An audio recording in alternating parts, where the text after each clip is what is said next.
Olá, sejam bem-vindos ao Desafios Políticos. A representar as juventudes partidárias, hoje voltamos a ter connosco praticamente o nosso painel fixo.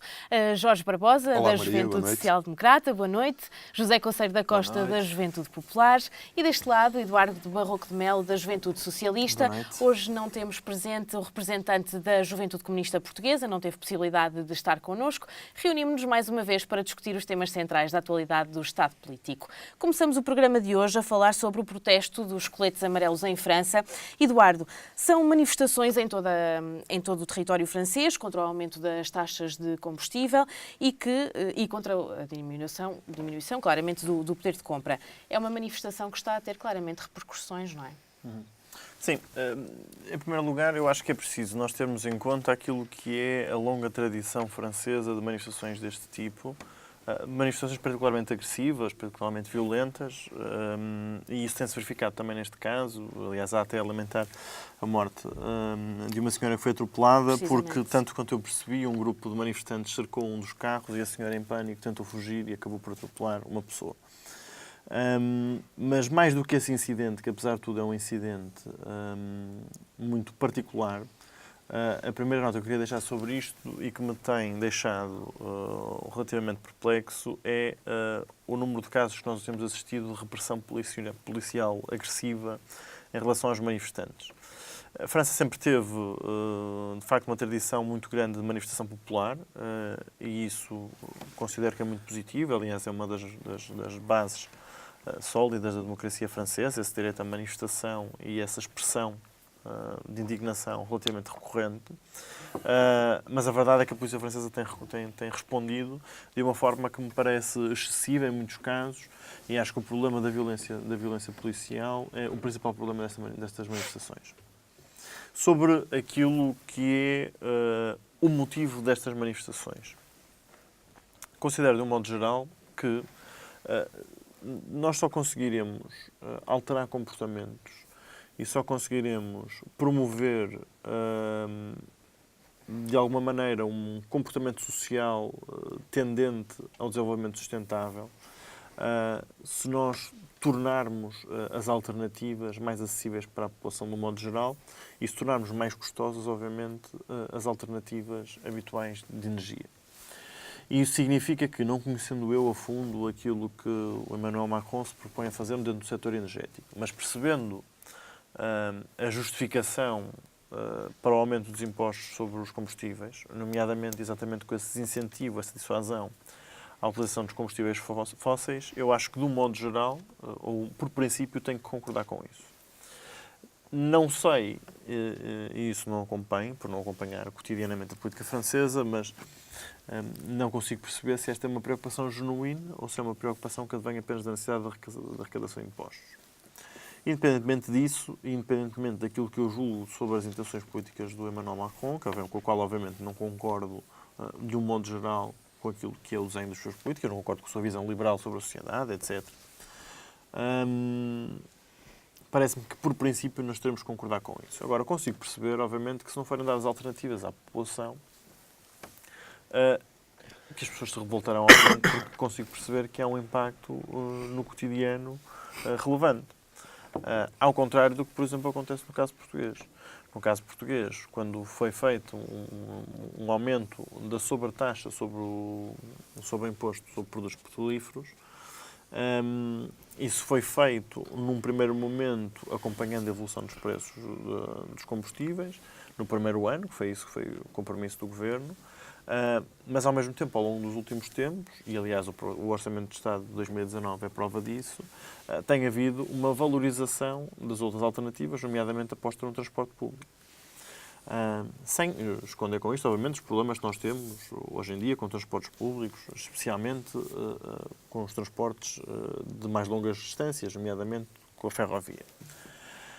Mas, independentemente disso, no caso francês, parece-me que isso não está a acontecer. Nós podemos, eventualmente, admitir que, no caso francês, há menos necessidade, na medida em que tem uma rede de transportes públicos mais capaz do que no caso português, por exemplo.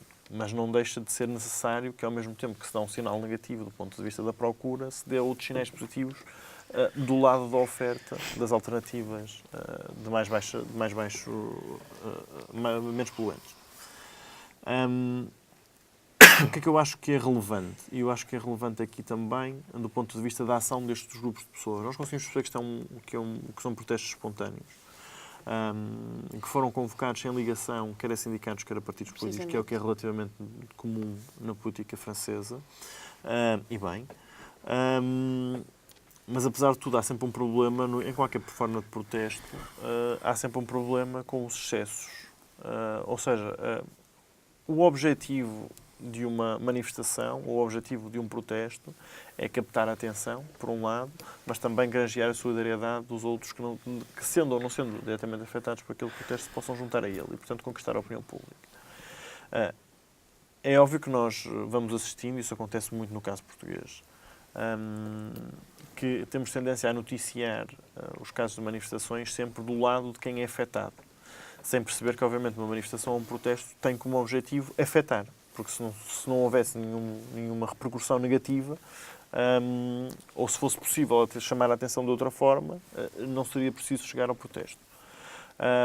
Mas, ao mesmo tempo, é preciso ter cuidado para não se cair em excesso. E parece que a população francesa, peço desculpa, tendo inicialmente manifestado a solidariedade e, portanto, ter havido muitas mulheres franceses a aderir a estas manifestações e a fazer pequenos protestos, um pouco por todo o território francês, neste momento, e especialmente tendo em conta os casos recentes, quer as confusões com a polícia provocadas pelo excesso de violência policial ou pelo excesso de força na repressão policial, quer por estes incidentes de excesso dos próprios manifestantes, começa a quebrar o apoio popular a estas manifestações. E eu, entendendo a justiça dessas manifestações, por um lado, ainda que, como disse, concordo com o princípio geral de que nós temos que tornar os combustíveis fósseis menos competitivos em relação a outras alternativas, devo dizer que gostaria que esses protestos pudessem ocorrer da forma mais pacífica possível e, de preferência, mantendo esse direito à indignação, que é legítimo dentro dos limites aceitáveis numa sociedade evoluída, não é? Contemporânea, como é o caso da sociedade francesa. Obrigada, Eduardo. José, exatamente como o Eduardo referiu, o governo Macron aumenta os impostos nos combustíveis para promover esta transição energética. Seria este o caminho a adotar? Qual é a tua opinião? Antes de mais, boa noite a todos os telespectadores e aos meus companheiros de painel. É assim, claro que no futuro, e é isso que se pretende, é que a transição seja gradual entre o acabamento do combustível fóssil, que está provado e sabe-se que é um dos maiores fatores para a degradação do nosso meio ambiente, que é o único legado que podemos passar de geração em geração. Portanto, esse é o caminho. Agora, é um caminho que tem de ser acompanhado de outras transformações na sociedade, ou seja, o próprio modelo de sociedade e o próprio modelo produtivo da sociedade, também ele tem de mutar. Mas se me permitirem passar um bocado, ou seja, procurar os fundamentos disto, em primeiro lugar, deixem-me dizer que os franceses são absolutamente insuportáveis. São as drama queens da Europa. Todas as revoluções que fizeram, provaram, extrapolaram, conseguiram fazer da Revolução Francesa uma revolução com ideais daqueles com os quais as sociedades ocidentais hoje se identificam, extrapolar para o período de terror. E os franceses sempre fizeram isto, são absolutamente insuportáveis. Eu vou ser franco, eu não tenho paciência absolutamente nenhuma para a francesa e para a política francesa. E nisto tenho de me perdoar esta minha honestidade. Mas ainda assim, apesar de serem insuportáveis e uns autênticos drama queens, eles têm alguma razão, porque o petróleo hoje em dia é um fator decisivo naquilo que é o petróleo. Os combustíveis fósseis são a base da atividade económica. Para alunos que estudam matéria económica sabem que na macroeconomia estudamos uma coisa que são os choques dos impactos petrolíferos. Precisamente o que é que acontece à economia quando há um aumento do preço do petróleo. E o preço do petróleo não significa que só que seja o barril. Portanto, é muito importante de fazer esta divisão entre a subida do preço do petróleo, por um lado, quando é o barril, ou seja, a própria oferta e procura dos produtos petrolíferos, mas também existe já nos produtos refinados e até mesmo em bruto dos produtos petrolíferos, existe também aumento de preços, mas só que induzidos, que é o caso do Estado. E em França foi isso que aconteceu, ou seja, o preço do petróleo em França e em Portugal. o preço do petróleo no barril desce, mas o Estado tenta desincentivar, no mínimo sobre essa égide, de mudarmos a estrutura produtiva, a estrutura de consumo dos produtos de petróleo para outras alternativas.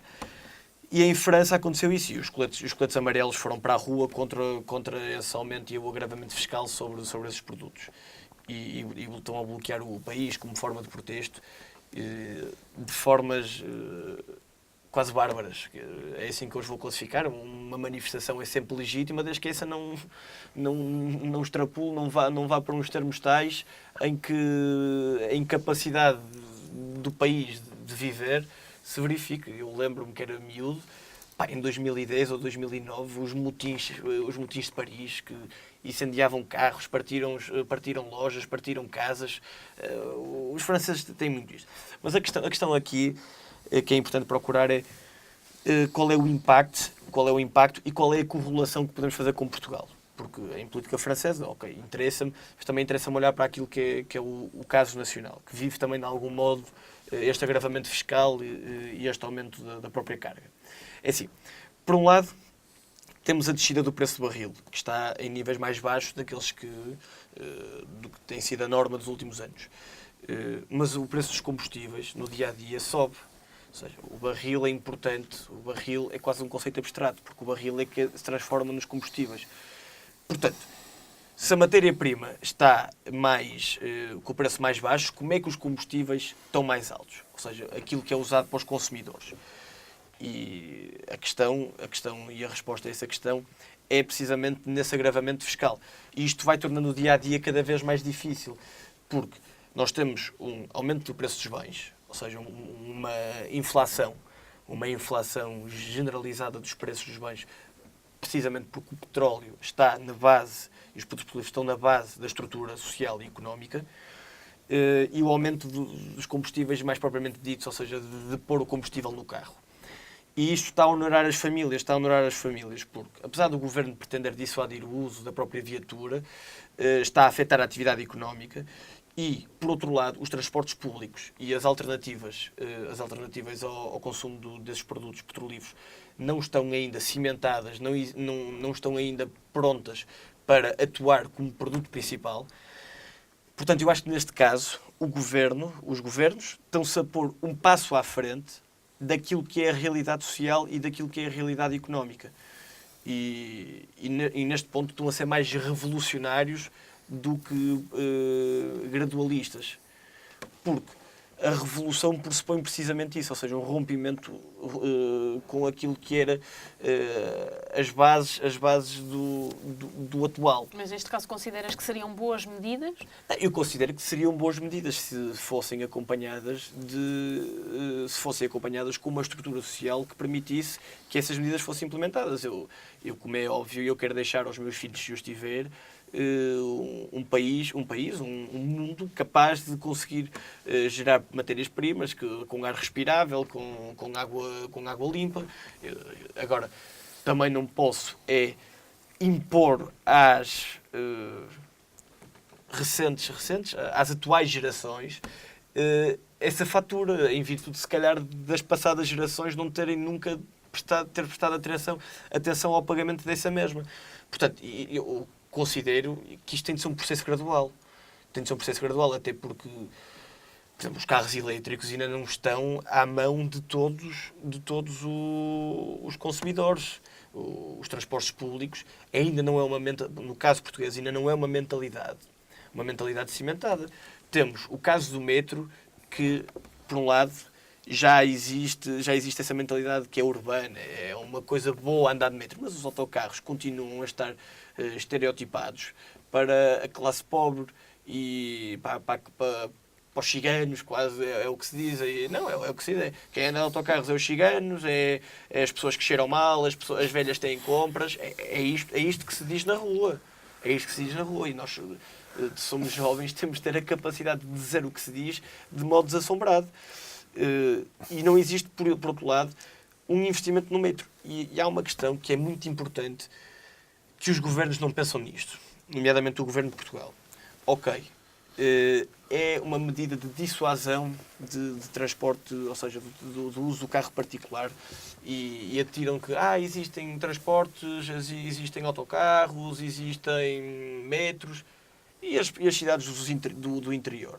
O Portugal profundo, o Portugal interior, que depende da sua viatura para fazer 30 km diários para ir para o seu emprego ou para fazer 60 km diários para ir ao hospital.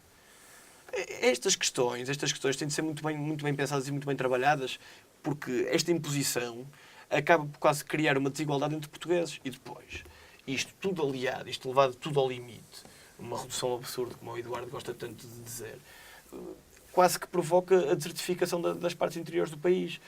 Portanto, eu acho que esta inflação provocada pelo próprio governo é uma inflação que tem de ser muito ponderosa. Temos de pensar muito bem se estamos ou não preparados, as nossas estruturas, para assumir estes novos custos. Se sim, que eu acho que não, vamos a isso. Como eu acho que não, e aliás, a realidade prova-me que não, temos de gradualmente construir a capacidade da sociedade de se poder adaptar a esta nova realidade, que é, de facto, o acabamento dos produtos petrolíferos. Obrigada, Zeca. Jorge, estas manifestações, também violentas, poderão de alguma forma travar aqui este tipo de acordo ou de pretensões? Bem, Maria, não sei. Confesso que não sei, mas deixa-me fazer uma declaração de interesses quando vamos discutir este tema, que é o facto do Emmanuel Macron ser um dos políticos europeus pelos quais eu tenho maior apreço, que mais sigo e por quem tenho... Tento seguir a sua atividade política, como do Albert Rivera, dos Cidadãos em Espanha, e fazendo aqui uma crítica ao meu partido, a do Alexander Stubb, que o meu partido decidiu não apoiar como candidato do PPE à Comissão Europeia, e que quando os nossos fazem asneiras, eu acho que no nosso entender fazem asneiras, acho que também o devemos criticar e deixar aqui essa crítica ao PSD para um não apoio ao Alexander Stubb. Quanto ao caso em concreto, feita a declaração de interesses, dizer que eu percebo a ideia, percebo muito melhor esta ideia do que algumas outras ideias de usar a fiscalidade para organizar a sociedade. Esta eu percebo consubstanciada no facto de os impostos serem todos alocados ao investimento na transição energética, na procura de novas soluções, em preparar o país para uma mobilidade diferente. Ou seja, eu percebo muito bem esta proposta. Sei perfeitamente o caos social que este tipo de propostas podem criar, porque aqui o Zeca está carregado de razão quando fala do Portugal profundo, mas também está carregado de razão se falarmos da França profunda, da França que não é a França de Paris, dos filmes ou da Volta à França. Mas eu aqui discordaria noutro pressuposto, no pressuposto de se este aumento de impostos fosse apenas como critério dissuasor e não para o investimento. E é isso que nós vemos em Portugal. Vemos um aumento de impostos não alocado à procura de novas formas de mobilidade. Vemos um aumento de impostos para alimentar o orçamento de Estado normal, usando como argumento a dissuasão do uso do automóvel. Nós sabemos que não é apenas, até porque aumentará este ano a receita através do ISP, por isso isto só nos mostra que não está a dissuadir ninguém, está apenas a financiar o orçamento de Estado. E depois, é um caso muito interessante o desta manifestação. O Eduardo dizia há um bocado e com razão que estamos perante uma manifestação espontânea, que não está ligada a nenhum partido político, a nenhum sindicato, e que isto é normal em França. Mas parece-me que esta, mais que todas as outras, falta um interlocutor ao governo ou ao presidente para poder conversar. Nesta não há mesmo sequer uma comissão, não há nada, não há mesmo nada. E custa-me e causa-me sempre estranheza e causa-me sempre desconfiança um movimento que se considera e se auto-intitula de político. Eu percebo e concordaria se eles se apelidassem de partidários a políticos, organizadores de uma manifestação, a considerarem-se a políticos, causa-me alguma estranheza e alguma desconfiança. Mas, mais uma vez, esta manifestação para a política interna francesa mostra que os extremos se atraem. Ainda ontem lia declarações tanto de Le Pen como de Mélenchon a parabenizarem os manifestantes, a apoiarem os manifestantes, o que mostra que, se calhar, uma segunda volta Macron-Mélenchon, uma segunda volta Macron-Le Pen, os ideais europeus estariam em causa sempre do lado do concorrente oposto ou do Macron, porque os extremos em França, principalmente, atraem-se bastante. E lembramos todos de ver a Marisa Matias num comício de campanha do Mélenchon, e Mélenchon e Le Pen, de regra geral, não estão muito, na maioria das matérias, não discordam assim tanto. Depois, só notar o facto em Portugal, não sei se felizmente, se infelizmente, vermos que temos um país com um salário mínimo que é quase um terço do salário mínimo francês, um país que está em quarto lugar naquela brilhante tabela classificativa dos países com os combustíveis mais caros da Europa, enquanto a França, apesar deste imposto para a procura de uma nova forma de mobilidade, continua a ser o 8º, e de vermos algumas pessoas muito descansadas com isso. Eu continuo a não estar descansado com isso. Não estaria tão irrequieto se o ISP estivesse a financiar uma procura por uma alternativa à mobilidade, tanto urbana como não urbana, e muitas vezes nós usamos, e quando alocamos essas verbas à mobilidade, pensamos só na urbana e não pensamos nas pessoas do resto do país, e nós aqui, habitantes da área metropolitana do Porto, somos uns privilegiados nessa matéria, mas preocupa-me o nível de impostos que temos sobre as deslocações, porque o ISP é um imposto, quando não alocado a procuras de novas formas de mobilidade, socialmente muito, muito injusto.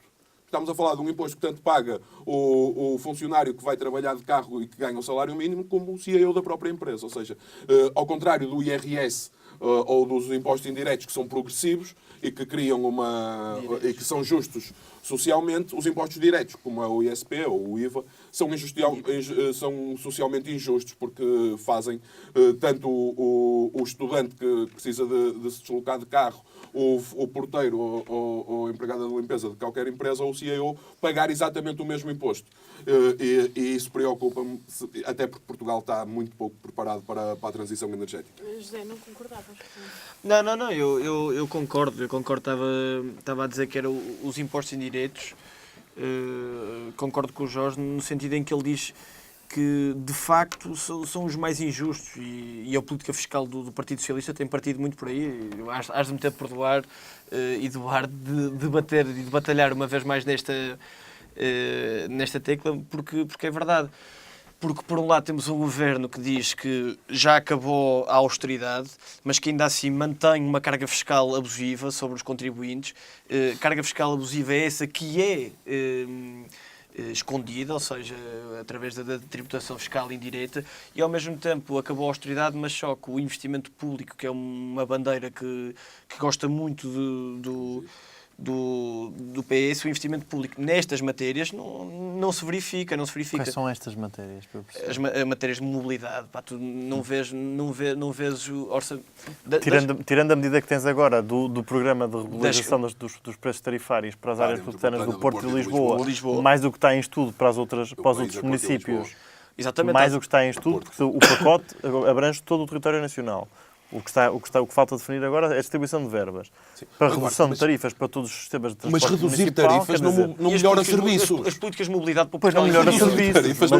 Isso é só uma parte. Essa é só a medida emblemática. Falta tudo o resto. É que o que está previsto dentro do Orçamento do Estado. Falta tudo o resto. Estamos de acordo. Não falta tudo o resto. Estou a dizer, falta tudo o resto referir. Eu estou a falar de uma medida que é uma medida que é emblemática. Sim. Mas falta tudo o resto, nomeadamente o que está previsto na contratação de novas carruagens para a CP, por exemplo, naquilo que é a revitalização dos transportes municipais, naquilo que foi a conclusão do processo de municipalização também dos transportes nas áreas metropolitanas. Tudo isso contribui para uma aposta numa política. É um país que está centralizado em 2 áreas metropolitanas. Porto e Lisboa. Porque é onde dá mais votos. Eu por acaso queria responder, então deixem-me responder, porque há bocado vocês começaram a utilizar o argumento. Sejas muito breve, Eduardo, por favor. Pronto, mas se quiseres podes fazer intervalo e eu Não. Seguir, Vamos terminar o assunto antes do intervalo. Pronto. Porque há bocado o Zeca falava dessa questão do interior e eu acho que há uma falácia nesse argumento. Nós não podemos esquecer que o país é um só. E quando nós falamos, o país é uno e nós temos que fazer política, obviamente, para todo o país. Isso significa que nós devemos ter atenção especial aos diversos territórios. Mas nós quando dizemos que, sem aqui falarmos, porque nós não temos esses cálculos, esses dados disponíveis nesta fase, mas quando nós dizemos que no interior do país nós temos, pesa mais o transporte, os impostos sobre os combustíveis, porque as pessoas têm utilizado o transporte próprio. Mas nas zonas metropolitanas, por exemplo, pesa mais a despesa com habitação por causa do mercado imobiliário. Portanto, nós não podemos olhar para o país e considerar o país... Numa política de coesão territorial tens que pensar nos mais favorecidos e não nos mais favorecidos. Claro, não é? Quer dizer, não vais tratar todos por igual. As oportunidades estão nas 2 áreas metropolitanas. Se não há um incentivo... Agora é que disseste tudo, Zeca. Isso é que é relevante. Quando nós falamos das vantagens ou desvantagens que nós damos, há uma série de vantagens que nós damos para o interior. Por exemplo, nomeadamente, diminuição... Conhece a proposta do CDS, da Zona Económica Exclusiva? Conhece? Especial, aliás. Quando nós falamos, por exemplo, daquilo que é a isenção de portagens em autoestradas do interior, que são autoestradas de melhor utilização, nós fazemos uma aposta enquanto país na mobilidade no nosso país, favorecendo essas zonas. Quando nós falamos da maior campanha que temos de prevenção de incêndios, por exemplo, o dinheiro e recursos que nós gastamos para fazer isso, nós não estamos a falar das prioridades para as pessoas, essencialmente das áreas metropolitanas. Portanto, o que eu quero dizer é, nós nunca podemos fazer, porque isso é falacioso, esta oposição de só andamos a fazer política para as áreas metropolitanas. Não é verdade. Agora, quando nós falamos de problemas de mobilidade em Portugal, é óbvio que é incontornável nós falarmos das 2 áreas metropolitanas que sozinhas têm metade dos portugueses existentes. É normal que nós tenhamos que responder essencialmente nesses territórios. Mas quais são as respostas? Tu ainda só falaste da baixa do valor do passe. Realmente só falei de uma proposta que, por acaso, permite cada agregado familiar gaste no máximo... Mas não permite melhorar nada na mobilidade. Nada. Então, mas e a extensão das linhas do metro? Isso não é investimento público que está a ser feito? Sim, para investimento em novas para Campo Alegre, quando precisamos de Gondomar, quando está prometido para a trofa há não sei quantos quando anos. Está feito, por exemplo, para vamos Gaia, para que é o Campo maior Alegre. concelho do Distrito do Porto, por exemplo, e que tem uma linha que faça a Avenida da República, certo. que vai servir, a extensão da linha vai servir mais de 70 mil pessoas. Se isso não é aposta na mobilidade, então eu não sei qual é a aposta na mobilidade. Vai ser nesta legislatura? Vai ser na próxima legislatura. Está neste Orçamento de Estado. Está o projeto, desculpa lá. Está há muitos anos. Não está há muitos anos. Não. É preciso esclarecer isso. Foi assinado o protocolo, está em fase final o projeto e vai avançar durante o próximo ano. Durante o próximo ano? Exatamente. Começam as obras. Não vamos falar de projetos que ficaram metidos na gaveta. Certo, estamos a falar de obras que estão para concretização e que estão previstas no Orçamento de Estado. Jorge, se quiseres discutir aquilo que não se fez em política de mobilidade, podemos falar. Não, eu agora só te dei mas dois não vamos falar exemplos. do atual governo. Só te dei 2 exemplos de coisas aprovadas e orçamentadas que foram deixadas na gaveta. Nacional 14 e C35. Certo. Aprovadas, orçamentadas, concurso aberto. Há muitos anos. Não. Podes perguntar. Em 2015. 2015, na transição do governo, era este o ponto de situação. Não, na transição do governo foi o que vocês deixaram e que não cumpriram durante essa legislatura. Estava pronto. Mas esses dois dossiês, a Nacional 14 e o IC35 são medidas que andam as suas populações afetadas a defender há duas dezenas de anos. Eduardo, não vais dizer que a responsabilidade é do atual Talvez governo. possamos deixar este tema para outro debate. Nós fazemos um curto intervalo e voltamos já a seguir.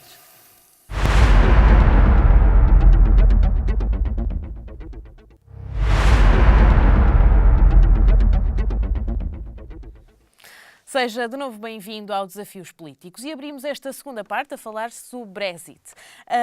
José, a União Europeia admite um alargamento do prazo para a saída do Reino Unido da União Europeia. Um prazo necessário? É um prazo necessário.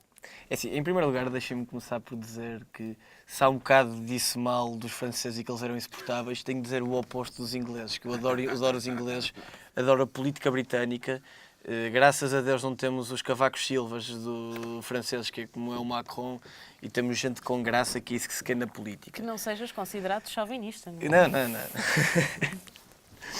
Não, mas pronto, relativamente ao Brexit, e passando nesta fase introdutória, o acordo aparentemente está fechado, no mínimo rascunho.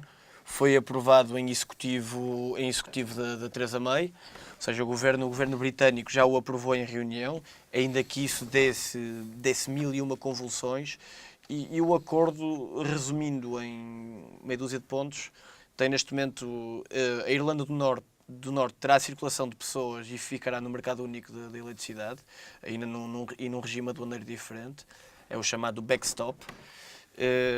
Também o acordo garante ainda 3 milhões de cidadãos da União Europeia não serão afetados por causa disto, e 1 milhão de britânicos também não serão afetados, ou seja, nos respectivos países de acolhimento. O prazo de transição, ela quer que o seja até ao final do mandato dela, mas ele pode ser ainda alargado, quer dizer, diz que pode ser alargado, ela garante que não vai ser alargado até o julho de 2020, mas existe sempre a possibilidade de mais uns meses, até pode ser a 2021. Pronto, e o governo britânico terá de pagar também 40 mil milhões de euros ou 45 mil milhões de euros, ainda não está bem definido a quantia final. Depois tem as bases militares do Chipre, com um regime especial, ou seja, eles vão continuar... Era boa. Essa notícia do JN estava bem esquematizada. Não, isso está-se a seguir bem os pontos todos. Sumarizável, há um bocado confidenciável. Quer dizer que o José se preparou bem. Não, há um bocado confidenciável que me foi impossível, e os meus colegas também o disseram, é impossível ler 584 páginas mais 168 de anexos, que são as páginas que configuram os artigos da saída do Brexit. Portanto, obviamente, arranjei um bom resumo da coisa, e também aqui nos anexos, que tive a oportunidade de ler um ao outro, li um que era a declaração política conjunta que o Reino Unido faz com a União Europeia, em que se propõe, ainda com a saída, a uma certa cooperação nas áreas da economia, da finança, da defesa, da segurança, transportes e energia, que é uma grande notícia para nós ainda inseridos no mercado único. Eu destaco e ressalvo principalmente a questão da defesa, ou seja, a nossa capacidade operacional não ficará diminuída, segundo as intenções inglesas, da defesa europeia, ou seja, continuamos fortes nesse sentido. Mas há aqui meia dúzia de coisas que eu quero destacar antes de continuarmos a falar. Que é, em primeiro lugar, a questão da Irlanda do Norte. Vai ser a questão que vai custar o governo da May, ou seja, ela vai cair. Eu estou francamente convencido, e também pondo aqui uma pequena vírgula, mais uma grande lição de democraticidade que os britânicos dão ao mundo, que é o próprio Partido Conservador, que a vai pôr fora, ou seja, e vai escolher um outro primeiro-ministro e um outro executivo que vai ter a capacidade de levar a cabo aquilo que foi a vontade popular, que foi o referendo com um hard Brexit, que era aquilo que se propunham os que votavam no Leave. Estou convencido que Boris Johnson, o Jacob Rees-Mogg vão assumir agora papéis de destaque na política britânica, nomeadamente com isto, eles grandes defensores conservadores e grandes defensores do hard Brexit.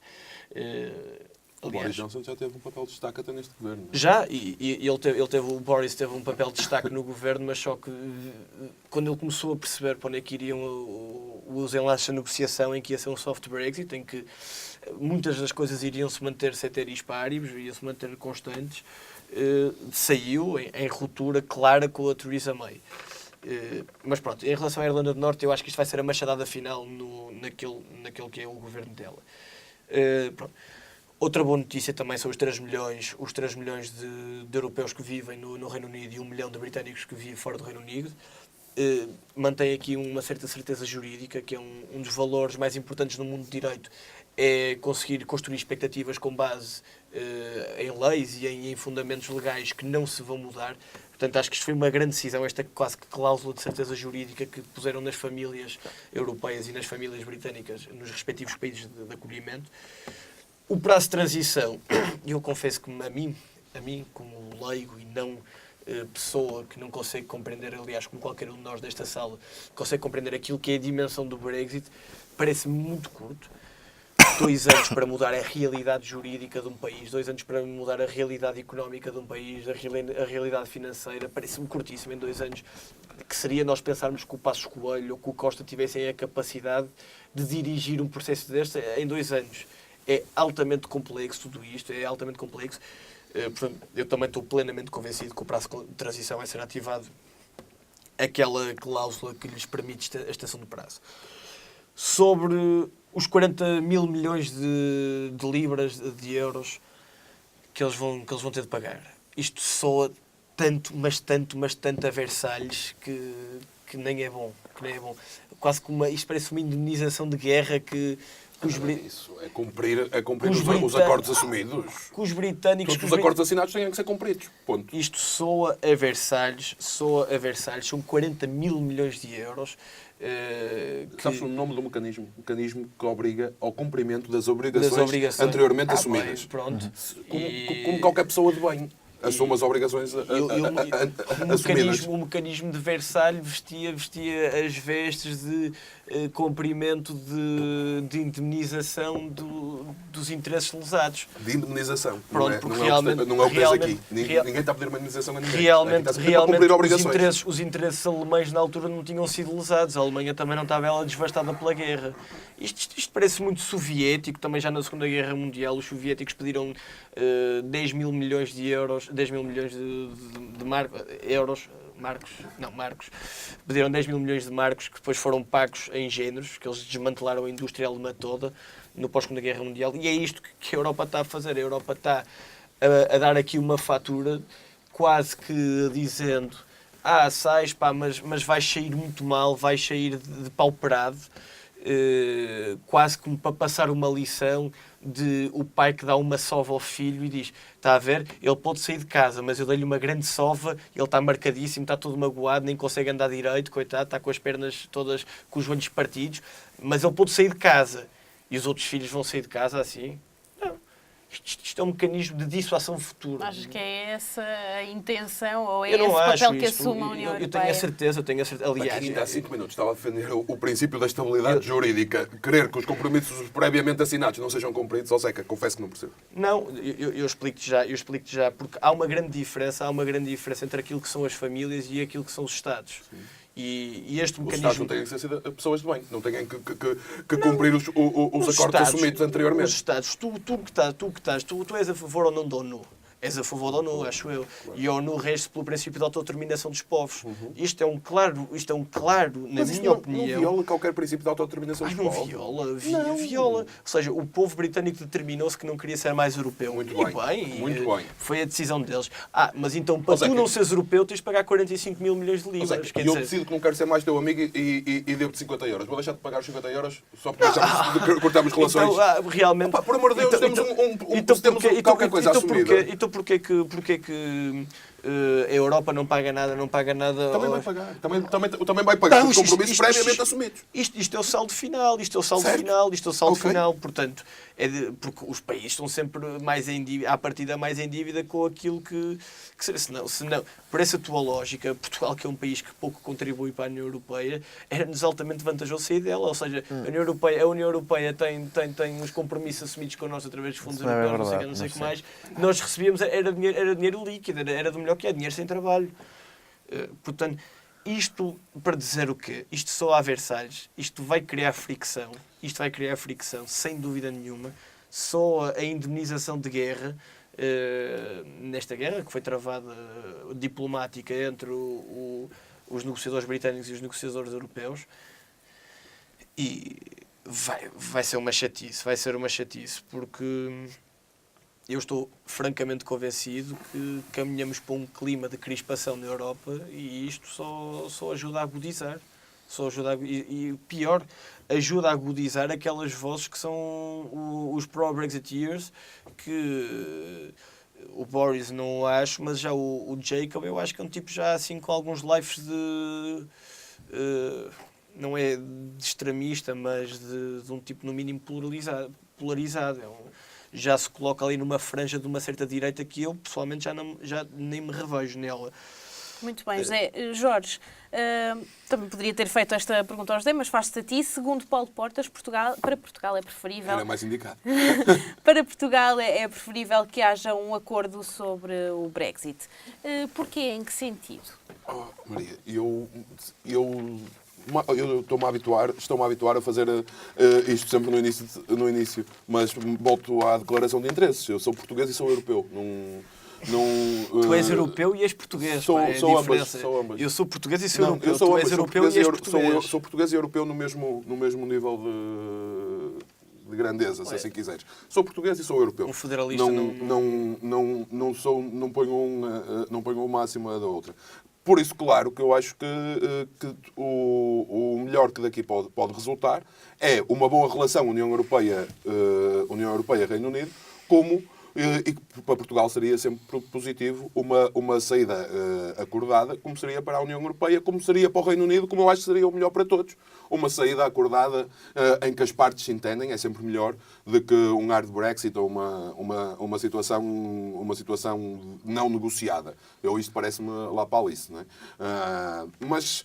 Brexit means Brexit. Pá, isto está a passar paninhos quentes no processo.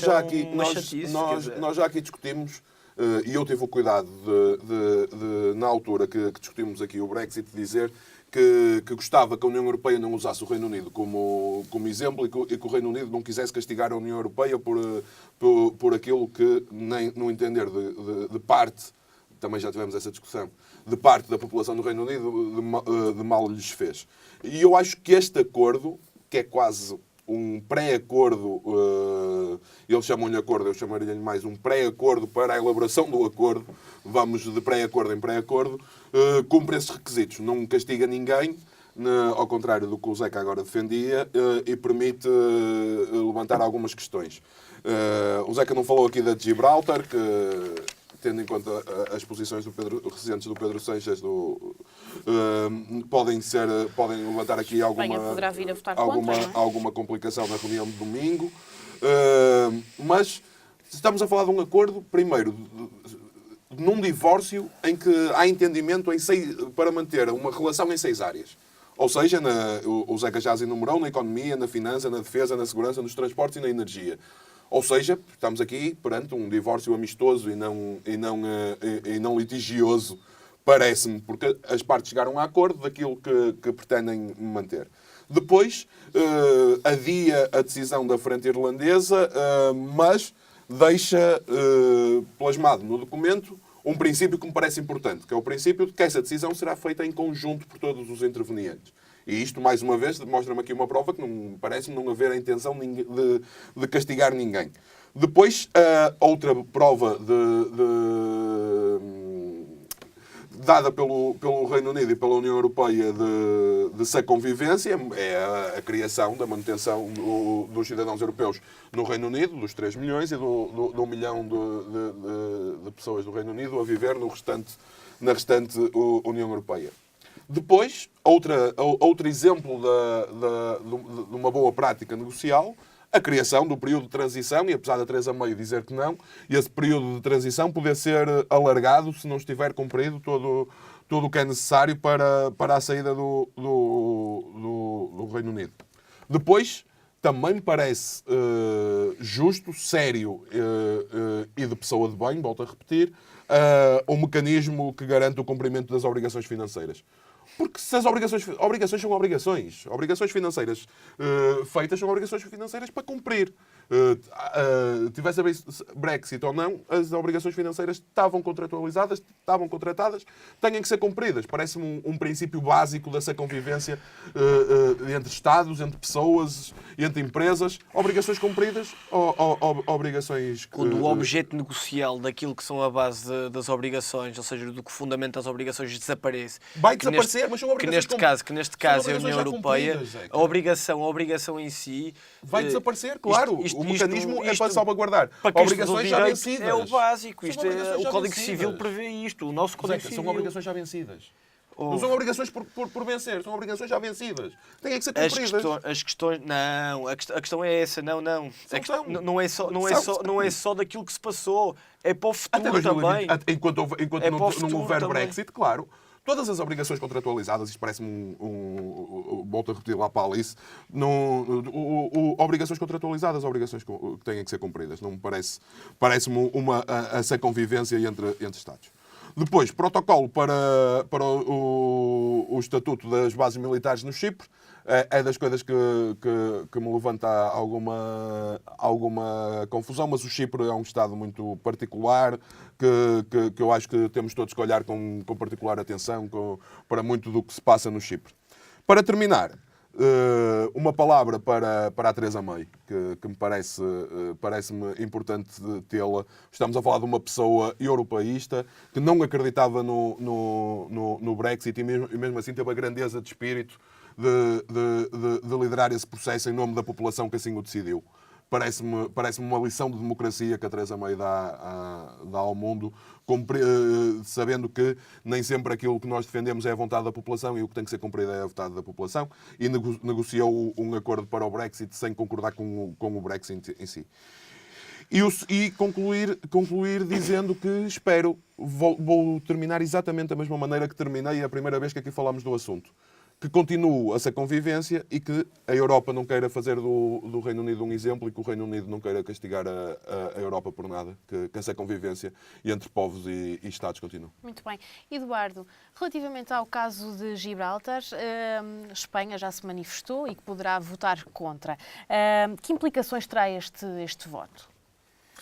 Acima de tudo, eu acho que aquilo que é mais relevante no meio deste caso é respeitar, e parece-me que este é o caso esta vontade de Espanha, é o de respeitar a independência de Gibraltar. Obviamente, Gibraltar sempre foi, por razões históricas e por aquilo que é também a presença britânica nesse território, um espaço de disputa do ponto de vista da pertença a qualquer um dos Estados, é um Estado neste momento independente, e, portanto, acho que, acima de tudo, há uma sanção política, mas acho que isso não será impeditivo daquilo que é a saída, apesar de nós termos uma dificuldade que tem a ver com os sistemas de votação.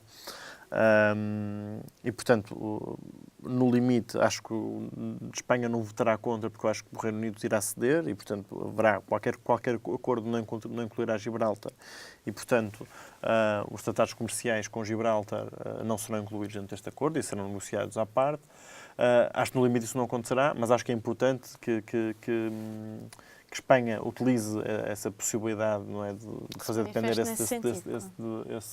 esse acordo para não haver a tentação, de alguma forma, de haver aqui uma relação privilegiada que possa, de alguma forma, reaproximar Gibraltar do Reino Unido. De um modo geral, os meus colegas de painel aqui já fizeram aqui um bom trabalho de referir os principais pontos deste acordo do Brexit. E eu queria dizer algumas coisas relativamente àquilo que me parece relevante deste acordo. Eu acho extraordinário que cheguemos ao fim do acordo e eu acho que nenhuma das partes pode dizer que ficou provavelmente contente. Eu não sei se isso é bom sinal. Nós percebemos que dentro de um acordo haverá sempre uma parte que, à partida, sairá beneficiada. Eu acho que nenhuma das partes saem beneficiadas deste caso. Quando nós falamos, por exemplo, do respeito sobre os habitantes de países da União Europeia que já estão no Reino Unido, é importante que nós percebamos as implicações que isto vai ter para os novos migrantes da União Europeia, nomeadamente aquilo que havia um acordo, porque, obviamente, fazendo parte da União Europeia, os habitantes da União Europeia eram imigrantes preferenciais no Reino Unido e, portanto, beneficiavam de facilidade de acesso à entrada no Reino Unido e ao trabalho no Reino Unido. Neste momento vão deixar de beneficiar. Isso pode ser complicado durante os próximos anos, principalmente, porque em quaisquer tipologias de imigração acontece muito haver separação dos agregados familiares com a intenção de reunião. Isto poderá dificultar muito a reunião de pessoas dos mesmos agregados familiares ou de potenciais agregados familiares, de pessoas que estejam a trabalhar já no Reino Unido. Isso parece-me uma matéria que não é suficientemente coberta dentro deste acordo. Depois, por outro lado, continuo preocupado com a questão da fronteira com a Irlanda. Preocupado porque me parece que esta solução que é apresentada, que é a não solução, e portanto é chutar o problema para a frente, me parece que vai voltar para morder este acordo. Eu não consigo perceber, obviamente, a posição, independentemente de concordar ou não, consigo perceber a posição daqueles que, procurando defender a união do Reino Unido, que dizem que a União Europeia não pode determinar aquilo que é a possibilidade do Reino Unido fechar ou não fechar fronteiras. Isso parece-me que, obviamente, se o Reino Unido sai desta união política, deve ter toda a sua soberania à sua disposição e, portanto, poder fazê-lo. Por outro lado, nós sabemos, do ponto de vista histórico, as implicações que isto terá entre a Irlanda do Norte e a Irlanda, e percebemos, obviamente, as dificuldades que isso traz para o controle de fronteiras, também entre estes dois espaços, porque como a Irlanda continua a permanecer na União Europeia, o encerramento da fronteira com a Irlanda do Norte pode levantar problemas do ponto de vista de manutenção de paz. Por outro lado, também não pode ser uma entrada facilitada no Reino Unido, obviamente, via Irlanda. Portanto, este é um dos assuntos que me preocupa muito ainda neste momento. Agora, de um modo geral, o Jorge dizia aqui que era preciso enaltecer a postura da Theresa May, porque ela foi capaz de levar a cabo este Brexit independentemente de não concordar com ele. Já tinha sido dito anteriormente também que ela tinha vontade de este período de transição terminar dentro do seu mandato. Apesar da coisa parecer um bocadinho mais calma, eu não arriscaria que a Theresa May chegue em qualquer cenário ao fim do seu mandato. E, portanto, acho que dificilmente, aliás, chegará ao fim do seu mandato, devo dizê-lo. E, portanto, não vejo grande possibilidade do período de transição ser dentro do mandato de Theresa May. Mas eu acho que, de facto, ela consegue fazer aqui uma coisa pela qual pode ser elogiada, eventualmente, que é defender a vontade do povo britânico, pelo menos na sua perspectiva. Mas a verdade é que este acordo parece não servir nenhuma das partes, também internamente. E não serve não só aqueles que foram mais radicais na defesa de um hard Brexit, não serve a maior parte daquilo que são as fações internas dentro do seu partido, que são ou a fação pró-europeia e pró-União Europeia não se revê neste acordo por sentir, em primeiro lugar, que não devia sair, mas em segundo lugar, que o acordo globalmente prejudica muito o Reino Unido e as relações, quer comerciais, quer de circulação de pessoas, com a União Europeia. Não serve àqueles que defenderam o hard Brexit, não serve até àqueles que, tendo feito campanha de outros partidos fora do Partido Conservador, que, não concordando com a decisão do Brexit, acham que o acordo é prejudicial.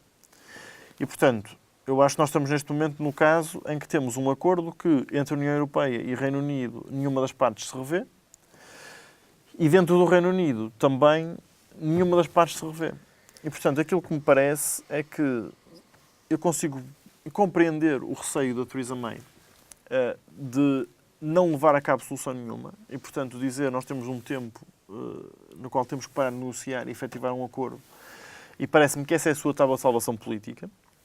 Mas, por outro lado, não me parece que ela tenha um apoio nem político da sua bancada e das outras bancadas. E, aliás, até o acordo do governo neste momento está pendente do DUP, que parece querer, pelo menos de alguma forma, sancionar politicamente a Theresa May. Agora, se me permites, é impossível satisfazer alguém com um acordo destes. Porque, repara, os que querem a manutenção do Reino Unido vão ficar sempre desconfortáveis porque é um acordo para a saída. E 90% daqueles que fizeram campanha pela saída queriam um hard Brexit. Ou seja, como é que tu conseguias, de uma maneira estável, de uma maneira que não criasse aqui uma clivagem gigante entre a União Europeia e o Reino Unido, satisfazer principalmente os atores políticos? Eu acho que isso se faz com consequência. Não defendendo eu a saída do Reino Unido da União Europeia, eu acho que aquilo que Theresa May procurou fazer foi não tomar opção nenhuma. E esse é que é o problema. A partir do momento em que há uma vontade a favor do Brexit, e a vontade foi fundamentalmente pelo hard Brexit, eu acho que esse era o caminho que o Reino Unido devia ter percorrido. Claro. Porque ao não fazer isto, a Theresa May, ao procurar conciliar a vontade de toda a gente, a Theresa May não satisfaz de facto ninguém. Essa é que é a questão. Não concordando eu com isto, como disse. Agora, acho que este exercício é um exercício de facto fútil do ponto de vista político. Eu acho que as pessoas se vão agarrar no limite, se vão agarrar à ideia de haver um Brexit para poder reclamar isto como uma vitória política. E essa pode ser a salvação da Theresa May. Agora, na realidade, eu acho que um político tem que assumir escolhas. O exercício do poder público é um exercício de escolhas. E eu acho que a Theresa May não fez escolhas.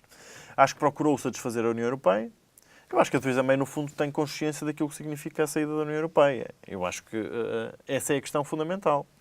Não estou certo de que a maior parte da população, aliás, acho mesmo que não, dentro, não querendo obviamente julgar os eleitores incompetentes, mas acho que a campanha foi uma campanha assente num conjunto de medos e num conjunto de desinformações. Que eu acharia legítimo se a campanha tivesse sido a favor da autodeterminação do Estado. Acho que faria sentido recuperar a sua soberania, etc. Aliás, devo dizer, como já disse aqui anteriormente, do ponto de vista de um cidadão de esquerda como sou, eu acho que a União Europeia apresenta muitos problemas na persecução de uma política de esquerda e, portanto, pelo menos espero que o Labour e o Jeremy Corbyn possam recuperar o poder nas próximas eleições e que possam, de facto, sentir-se mais livres para poder implementar políticas de esquerda. Isso deixa-me contente. Agora, eu de facto entendo que se a Theresa May, tendo essa consciência e tendo procurado propositadamente, parece-me, um soft Brexit, parece-me que se vai colocar numa posição muito delicada porque vai ser a mulher do acordo falhado. E vai ser a mulher do acordo falhado exatamente por causa disso, porque nesta procura de atingir posições intermédias acaba por não satisfazer ninguém. O que é que eu acho que pode ser... Basicamente estamos a criticá-la por ter sido demasiado séria na Não foi demasiado séria, foi demasiado consciente do que estava a fazer. Desculpa, Jorge, 30 segundos para terminarmos esta parte. Ok. Acho que teremos que voltar, mas pronto. Aquilo que... Não precisam de se rir. Aquilo que me parece relevante aqui é que eu acho que há duas coisas às quais as pessoas se vão agarrar no saldo deste acordo. É o facto de haver acordo, por um lado, e portanto, daqueles que vão defender a Theresa May e das pessoas que vão criticar, eu acho que o número, independentemente de eu concordar com o que disse o Jorge sobre o pagamento de obrigações que estão assumidas, eu acho que o valor de pagamento das obrigações em termos de saldo entre a União Europeia e o Reino Unido vai ser muito importante nesta discussão. Mas não tendo mais tempo, posso retomar. Vai dar argumentos a populistas, mas porque a verdade é que precisas. Exatamente. Tem que se cumprir obrigações, tem. De facto, não é a primeira vez que tocamos neste assunto e certamente não será a última. Nós fazemos um pequeno intervalo e voltamos já a seguir.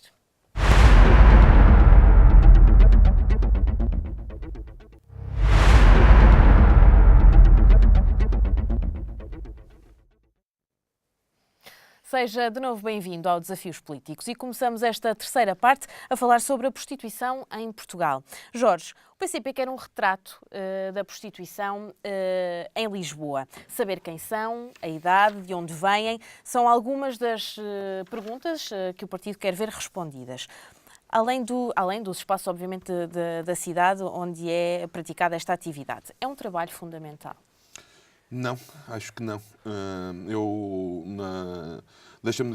Eu vou voltar pela terceira intervenção seguida a fazer a mesma coisa, voltando à declaração de interesses. Neste ponto a JSD não tem posição definida, não tem nenhum paper, não tem nenhum documento produzido recentemente, por isso tudo o que eu direi que eu prometo-me só e exclusivamente a mim. Desculpa interromper-te, e não seria importante terem... Sim, claro que sim. Temos estado muito centrados noutro tipo de questões, na emancipação, no alojamento, no combate à corrupção, que tem sido uma das bandeiras do atual mandato, e há um inúmero de coisas em que a JSD tem-se pautado por não fazer disso bandeira, não ter trabalho mediático e público sobre isso e ter feito trabalho interno que está a ser muito bem feito pelo Gabinete de Estudos, tanto o Gabinete de Estudos Nacional como vários Gabinetes de Estudos distritais estão a trabalhar muito bem e em breve tenho a ideia que a JSD terá posição pública sobre está sempre pronta para ter posição pública sobre o que for preciso, por isso soubesse neste momento agendada alguma iniciativa legislativa, a JST teria opinião, porque o Gabinete de Estudos tem sempre esse tipo de documentos preparado para quando a JST achar por conveniente, a Comissão Política Nacional achar por conveniente, tomar posição sobre os assuntos. Mas, respondendo diretamente à tua pergunta, não, acho que não. Eu afasto-me, regra geral, sempre das posições do PCP, não é exclusivo desta matéria, mas nesta matéria estou num campo muito oposto àquilo que o Partido Comunista defende. E estou muito mais próximo da posição da Juventude Socialista. Dizer que, ao contrário do que dizíamos até agora, é a única proposta que conheço do atual secretário-geral, do Ivan Gonçalves, na Juventude Socialista. Acho que é a única proposta que eu vi fazer e a única bandeira que ele empregou durante um mandato de 2 anos foi a legalização da prostituição. Mas bem, nós às vezes, se calhar, se dermos prioridade a uma ideia, conseguimos lutar por ela mais do que se dividirmos forças por diferentes temas. O Ivan parece-me, daquilo que eu conheço, e não conheço os órgãos internos da Juventude Socialista, mediaticamente, o seu grande enfoque foi este durante o mandato, e sei que levou 3 moções ao Congresso do Partido Socialista, mas que a que teve mais destaque mediático e aquela que a Juventude Socialista procurou dar mais destaque mediático nos últimos 2 anos do mandato do Ivan foi a legalização da prostituição. E dar os parabéns à Juventude Socialista pelo documento que produziu para o Congresso Nacional do Partido Socialista, porque eu concordo com ele quase na íntegra, se não for mesmo na íntegra.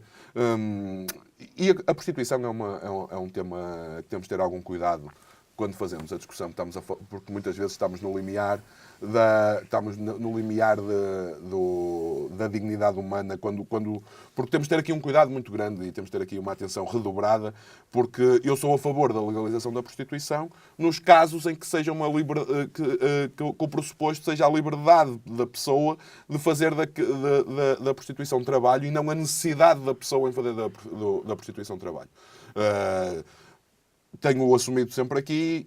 Acho que os nossos telespectadores, se soubessem que íamos discutir este tema, já teriam uma ideia de que isto seria aquilo que eu defendo, porque eu dou muito valor às liberdades individuais e, como tal, acho que esse é o fundamento que mais me faz ser pró-legalização da prostituição, a liberdade individual, das pessoas fazerem com o corpo e terem como trabalho exatamente aquilo que eles querem. Eu não acho que o Estado tenha o direito de definir o que é que nós podemos fazer com o nosso corpo e mais o que é que nós podemos fazer da nossa fonte de rendimento. Mas aqui, nesta temática, Sim. não só a liberdade de fazermos o que queremos com o nosso corpo, mas muitas vezes toca outros temas, como, por exemplo, o tráfico humano. A prevenção da criminalidade, a proteção social, temos vários pontos que eu acho que a legalização da prostituição nos traria como resolução de alguns problemas. Na proposta da Juventude Socialista, confesso que tenho alguma dúvida no trabalho por conta de outrem a nível da prostituição. Como trabalhador individual, não concordo na íntegra. Como cooperativa, concordo também na íntegra. Como trabalho cooperativo, concordo na íntegra. No trabalho por conta de outrem, deixa-me algumas reservas. Por isso mesmo, eu sei que estaríamos dentro de um regime jurídico em que essas pessoas estariam protegidas, mas que pode levar a algumas pressões da entidade patronal. Não sei se moralmente ter alguém a fazer trabalho sexual em nome de outrem, não tenho a certeza. É a única das propostas da Juventude Socialista, entre o trabalho individual, o trabalho cooperativo e o trabalho por conta de outrem. O trabalho por conta de outrem é o que me deixa maiores reservas, sem o rejeitar à partida. Porque esse é um dos fatores que a legalização da prostituição nos traria. A prevenção da criminalidade e a proteção social. E não é só para o caso da prostituição. Eu acho que temos vários trabalhadores em Portugal sem qualquer tipo de proteção social, os trabalhadores independentes, os trabalhadores liberais, os profissionais liberais, que eu ouvia este exemplo ontem de uma pessoa que dava como exemplo passar um recibo verde de 1000 euros. Estamos a falar de uma pessoa que entre impostos e vamos ao caso, estávamos a falar de um advogado, contribuições para a Caixa de Providência, contribuições para a Ordem dos Advogados, cotas da Ordem dos Advogados, ficava com qualquer coisa como 300 euros por mês se o rendimento do recibo verde fosse de 1000. E estamos a falar de pessoas que não têm direito e tanto num caso como no outro, e estou propositadamente a ir ao encontro de uma polémica capa de um jornal em que o líder da Juventude Socialista dizia que não consegue perceber a diferença entre um advogado e um prostituto. Eu consigo, felizmente consigo, mas acho que o regime jurídico pode ser comparado, porque é uma das coisas importantes no direito, o direito comparado, e acho que o regime jurídico pode ser pensado e comparado. E como tal, dar-te este exemplo de uma pessoa que não tem direito a ter baixa, não tem direito a estar grávida, não tem qualquer tipo de apoio social nestas matérias. E a proteção social desses trabalhadores e trabalhadoras, que nós muitas vezes usamos sempre o feminino na questão da prostituição, o que não é uma realidade, não é uma realidade a 100%, por isso gosto sempre de usar o género masculino, porque dá para as duas situações. De todos os trabalhadores, a proteção social que o Estado dispõe para os trabalhadores por conta de outrem tem que ter aqui algum seguimento. A legalização da prostituição, para terminar, Maria, acho que traria à sociedade eu não queria empregar o termo higienização, mas acho que é, porque o termo higienização no contexto pode não ficar bem, porque não tem nada a ver com o termo higienização desta profissão, é a higienização da sociedade, porque nós não podemos viver numa sociedade hipócrita que se recusa a reconhecer as coisas que realmente existem. Isto sim é uma higienização da sociedade, a sociedade perceber o que existe e legislar sobre o que existe e não ser hipócrita e fazer de conta, assobiando para o lado que as coisas não existem. Eduardo, falando precisamente desta questão da legalização, esta atividade deveria ser legalizada em que aspectos? Bem, o problema que nós temos é que ela não é ilegal, mas também não está regulamentada. Esse é o problema. Mas eu queria, se calhar, recuperar aqui algumas coisas que disse o Jorge antes de falar sobre isto em particular. Ou começando a defender, se calhar, a regulamentação, pegando nas palavras do Jorge. O Jorge dizia, pegava em duas coisas que eu acho que são relevantes. Uma era a possibilidade de haver a regulamentação da prostituição e o trabalho por conta de outrem. E depois pegou noutra questão, que foi aquilo que foi a comparação, que foi publicitada, que não foi exatamente as palavras do Ivan, mas uma declaração publicitada de um argumentário da Juventude Socialista com comparação, ou a comparação não era a comparação entre profissões, era dizer que é igual ser advogado ou prostituto. E eu pego nisto para dizer, até como nota inicial, que esta não é propriamente uma bandeira deste mandato, nem é a maior bandeira deste mandato. Aliás, a Juventude Socialista tem publicamente até estado muito concentrada nas questões da valorização do interior, ou portanto da coesão territorial. Mas esta, de facto, é uma bandeira da Juventude Socialista já antiga, tinha sido recentemente apresentada no Congresso do Partido Socialista em 2016. Já foi por 3 vezes, e hoje. Mas estou a falar nos anos mais recentes, em 2016 e em 2018. E porquê esta insistência neste tema para explicar isso? Isso aconteceu porque a Juventude Socialista se empenhou, de facto, em fazer um trabalho muito profundo de análise deste tema, com um roteiro nacional que envolveu a consulta quer a profissionais, não regulamentados, obviamente, desta área, quer a académicos, quer a associações que trabalham com pessoas neste setor. E, portanto, contactando com estas pessoas, fez também uma conferência na Assembleia da República, fez um trabalho muito profundo de levantamento de várias possibilidades, de vários modelos, e de percepção da multiplicidade de problemas associados ao fenómeno da prostituição, que conduziu a um argumentário da Juventude Socialista e que sustentou estas propostas dentro do Partido Socialista e também naquilo que é a nossa intenção de legislar sobre este assunto. Portanto, essa é a nota prática. Antiga demais. Quando eu disse que já era a terceira moção, a Juventude Socialista há muitos anos que se propõe a legislar sobre a matéria e nunca deu esse passo. Sim, porque como tu saberás, e a Juventude Social Democrata também não tem todas as possibilidades de legislar ou de fazer propostas legislativas que lhes apetece, há, obviamente, dentro do grupo parlamentar, aquilo que é a concertação de posições e de medidas a tomar, sendo que a Juventude Socialista não tem, obviamente, a maioria do grupo parlamentar do Partido Socialista, e, para além disso, essa não era uma questão que estivesse expressa no programa eleitoral do Partido Socialista. Portanto, há um trabalho de convencimento interno, como noutras questões, que felizmente nós vamos fazendo e que tem vindo a dar frutos, aliás. Tem sido assim com quase todas as bandeiras que a Juventude Socialista trouxe a público ao longo da sua história, nomeadamente na questão da facilitação do divórcio, de casamento entre pessoas do mesmo sexo, adoção, etc, etc, etc. Esta é mais uma dessas bandeiras e pelas quais nos continuaremos a bater. Mas, de facto, houve aqui um momento de reflexão, apesar de nós defendermos isto, houve aqui um momento de reflexão muito relevante nos últimos anos com pessoas deste setor, um pouco por todo o país, que culminou nessa conferência na Assembleia da República e, portanto, que sustenta esta posição. Essa é a primeira coisa que eu queria dizer. A segunda coisa que eu queria dizer em relação a isto é: quando nós dizemos que é necessário regulamentar a prostituição, é de facto importante perceber, e isto é válido, quer para a comparação entre profissões, ou para a similitude entre profissões, quer para falarmos sobre o trabalho por conta de outrem, que os problemas que nós associamos à regulamentação do setor são, acima de tudo, motivados por uma visão moral da prática da prostituição. E eu entendo, esta é uma visão pessoal, mas a Juventude Socialista também entende, de uma forma mais restritiva, eventualmente, mas relevante. Eu, pessoalmente, entendo que aquilo que é o conjunto de valores morais que eu transporto na minha vida pessoal não os devo impor enquanto prática pública, porque acho que a sociedade tem que ser, dentro de determinados limites, um espaço de liberdade e, portanto, não imponho os meus valores morais aos outros, da mesma forma que eu, sendo católico, por exemplo, como sou, defendo o aborto, independentemente de eu, pessoalmente, não ser capaz de pedir uma mulher para abortar. E, portanto, a minha concepção de sociedade não está restringida àquilo que é o conjunto de valores morais que eu defendo para mim próprio. E a Juventude Socialista também entende que não deve haver juízos morais sobre a prática de uma atividade profissional. Isso significa que não há nenhuma restrição ou não há nenhum problema nós compararmos a profissão de prostituto à profissão de advogado, de médico ou qualquer outra, porque o que nós dizemos aqui é que o que rejeitamos é esta visão moralista sobre a prática de uma atividade profissional, seja ela qual for.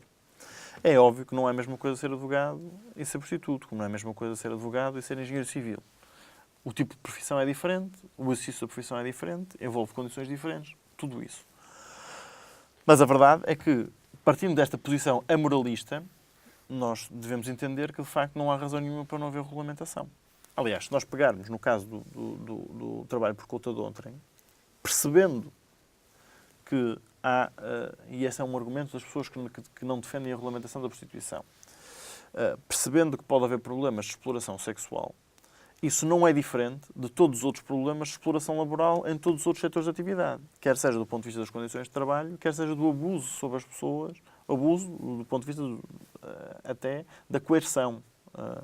Aliás, recentemente nós vimos que trabalhadores portugueses eram levados para a Espanha com falsas promessas de trabalho e eram escravizados. E, portanto, esse tipo de problemas de coerção, seja física ou psicológica, ou que seja, qualquer tipo de violência exercida sobre trabalhadores, seja em qualquer setor de atividade, é um problema, vai contra a lei, independentemente da tipologia de atividade profissional. E, portanto, não me parece que isso por si só constitua uma restrição à regulamentação da atividade de prostituição por conta de outra.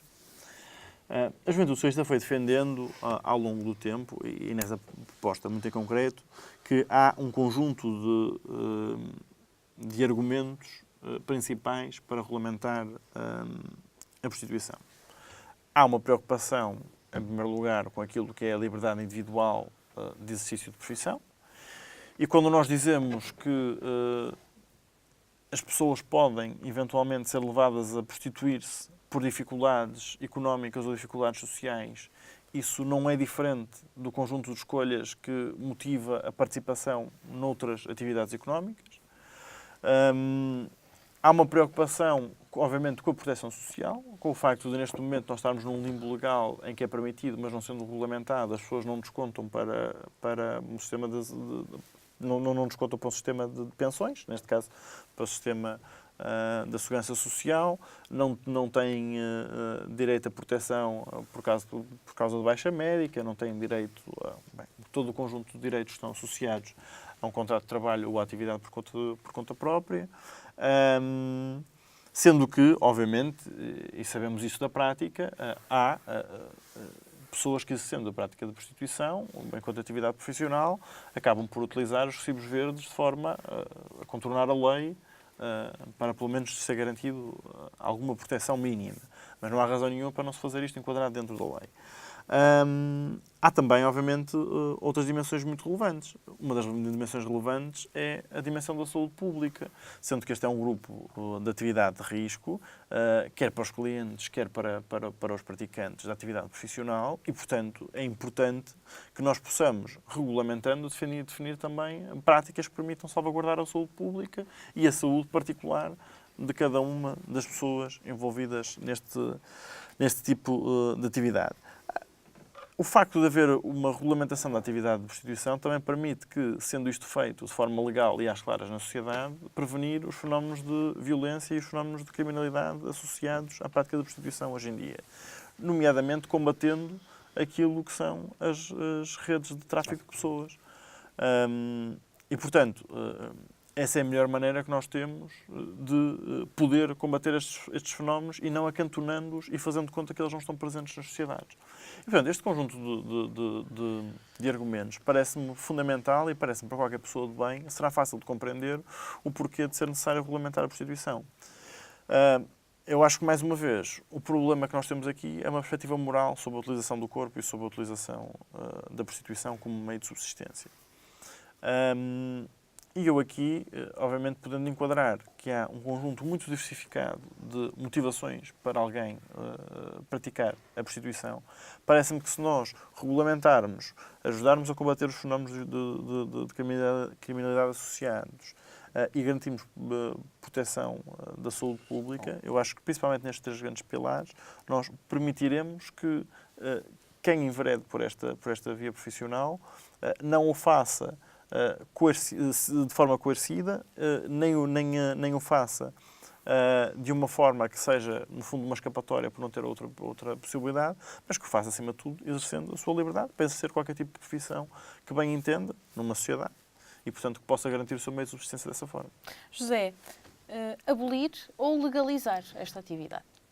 Bom, é assim, antes de mais, é preciso refletir sobre muitas coisas que foram ditas aqui. Ou seja, e se me permite, eu vou fazer toda uma exposição e respondo no final. Porque, é assim, o que hoje em dia o nosso enquadramento legal nos diz é que não é permitido a terceiro lucrar, promover, encorajar ou facilitar a prostituição. Ou seja, a questão aqui não está quase que numa opção individual de certa pessoa usar o seu corpo para vender, vamos pôr as coisas nos termos em que são, para o vender, mas sim um terceiro contratar uma pessoa para essa pessoa vender o seu próprio corpo. Portanto, desde aí conseguimos já antever algum tipo de questões que se possam levantar. Também dizer que a prostituição é uma prática que existe, é uma prática que é real, ou seja, e é um fenómeno que atinge cerca de 20 mil pessoas, foi 20 mil, 25 mil pessoas, em que mais de 50% são estrangeiros cá em Portugal. Portanto, também daí vê-se muito bem o tipo de quase classe trabalhadora que é a prostituição.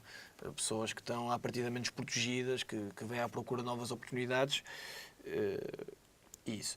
Também dizer que a JSD e a JTS, apesar de não haver nenhum paper da JSD, em relação à prostituição, a maioria das pessoas que conheço é a favor da prostituição da JTC. Se calhar estou limitado a um espaço atípico da JTC, mas no mínimo há uma franja considerável que é a favor da legalização. Também é essa a impressão que tenho, sim. Da prostituição, mas não tenho dados, uma vez que não há... Sim, sei que houve uma moção, eu tive, quando estava a ver sobre este tema, houve uma moção da JSD em 2018 sobre este assunto, não sei se foi aprovado ou não. Foi aprovado em Congresso. Então. Foi em Congresso Nacional da JSD. Em Congresso Nacional, pois.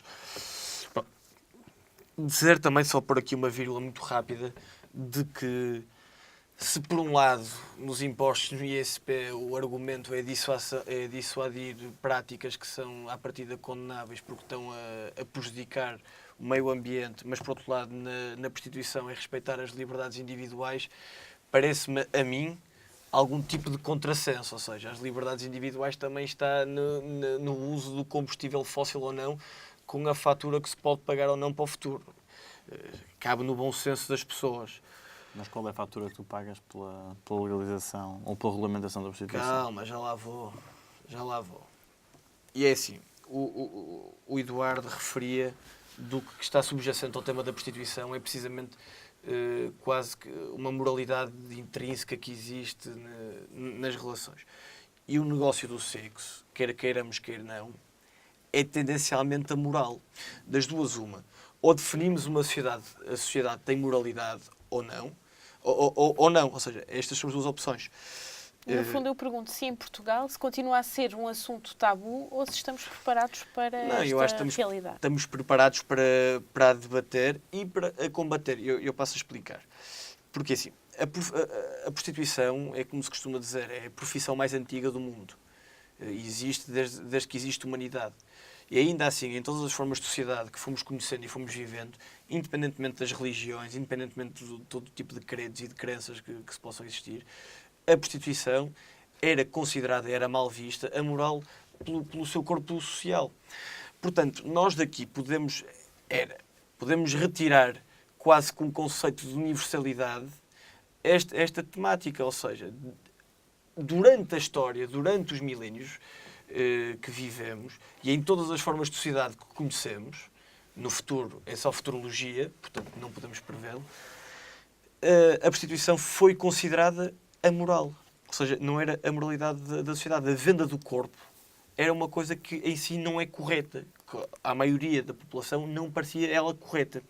Mas achas que isso era de facto uma perspectiva moral da sociedade ou era simplesmente uma hipocrisia? Porque ela nunca deixou de existir. Uma visão Eu acho que também e consentida. Era consentida, escondida E legalizada, mas ainda assim, em Portugal. Ainda assim, bordéis, no Estado Novo. Dizer que a maioria da população era apologista, ou seja, praticava a prostituição, ou seja, havia muito mais consumidores, e há muito mais consumidores daqueles que são os vendedores, digamos assim. Portanto, eu considero que o tabaco é uma coisa que faz mal, mas ainda assim fumo, não é? Agora, se eu me sujeitava a isso, não, nunca na vida. Nunca na vida consideraria. Se eu praticava, eu pessoalmente também não, que acho que é uma prática nojenta e tenho de a classificar como assim. Mas isto é a minha opinião pessoal e não política. Mas voltando aos meus argumentos. O negócio do sexo em si, eu considero que ele possa existir, desde que ele seja consciente e que seja uma vontade que não seja viciada. E o que eu estou convencido é que com a legalização ou com a proibição, a usura vai sempre acontecer. É como um trabalhador precário. É como os patrões que exploram a mão de obra. Só que neste caso a mão de obra é o fruto do trabalho para construir uma máquina. A componente do sexo, quer nós queiramos, quer não, tem uma componente sentimental, uma componente psicológica, uma componente afetiva e relacional que a construção de maquinaria não tem. Portanto, eu acho que, desde logo, não são dois tipos de trabalho que possam ser considerados iguais, na minha opinião. E o problema é que essa usura vai sempre existir. E poderia limpar o negócio, como muitas vezes se diz, limpar, ou seja, higienizar a população, a prevenção de doenças, a prevenção de destruição de pessoas em situações mais frágeis, nomeadamente estes 50% de estrangeiros, que foram as estatísticas que eu consegui arranjar, a trocar isso por menos doenças, por segurança, receitas fiscais, mas lá está, eu acho que a questão aqui não está se ela deve ser ou não legalizada, eu acho que é uma prática em si que deve ser combatida. Eu acho que nenhum pai deseja para uma filha ou nenhuma mãe deseja para um filho ser prostituto ou prostituta. E neste sentido, volto a perguntar-te, abolir ou legalizar? Já vamos lá.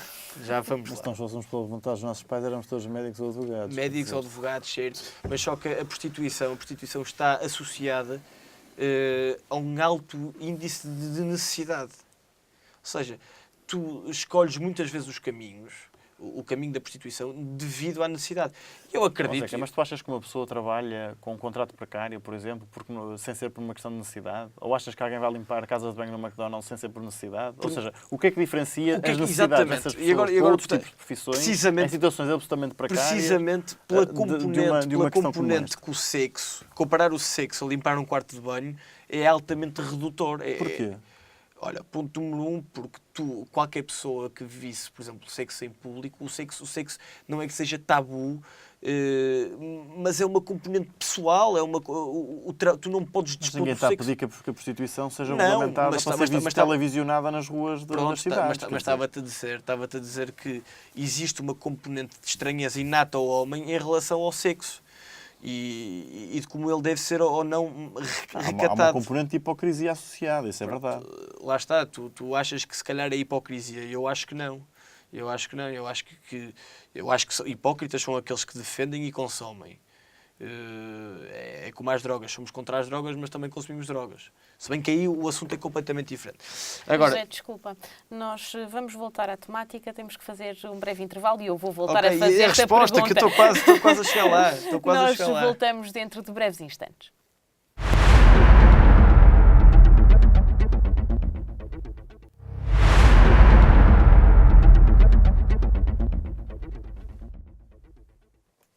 Seja de novo bem-vindo. Terminámos a terceira parte a falar sobre a prostituição e, neste caso, sobre a legalização. Já íamos nesse ponto. E é assim que começamos esta quarta e última parte do nosso programa. Zeca, interrompi-te o discurso, peço desculpa por isso. Falávamos também da comparação entre prostituição e emprego de sonho. Exatamente. Emprego de sonho. É assim, lá está, porque até ao dia em que existir uma escola superior da prostituição ou algo assim do género, uma escola técnico-profissional da prostituição, em que eu tenho a certeza, e agora digo para os meus amigos, que tenho a certeza que muitos de vocês iriam de certeza ingressar nessa escola como doidos que são, mas não parece que seja um emprego de sonho, não é? Quantos de nós no anuário do quarto ano escrevemos, eu quando tiver 21 anos, 25 anos, quero ser prostituto. Olha, que eu conheço um que escreveu, eu queria ser ator porno. No Isso, quarto ano. Isso é um tipo muito à frente, é um progressista à moda antiga, pá.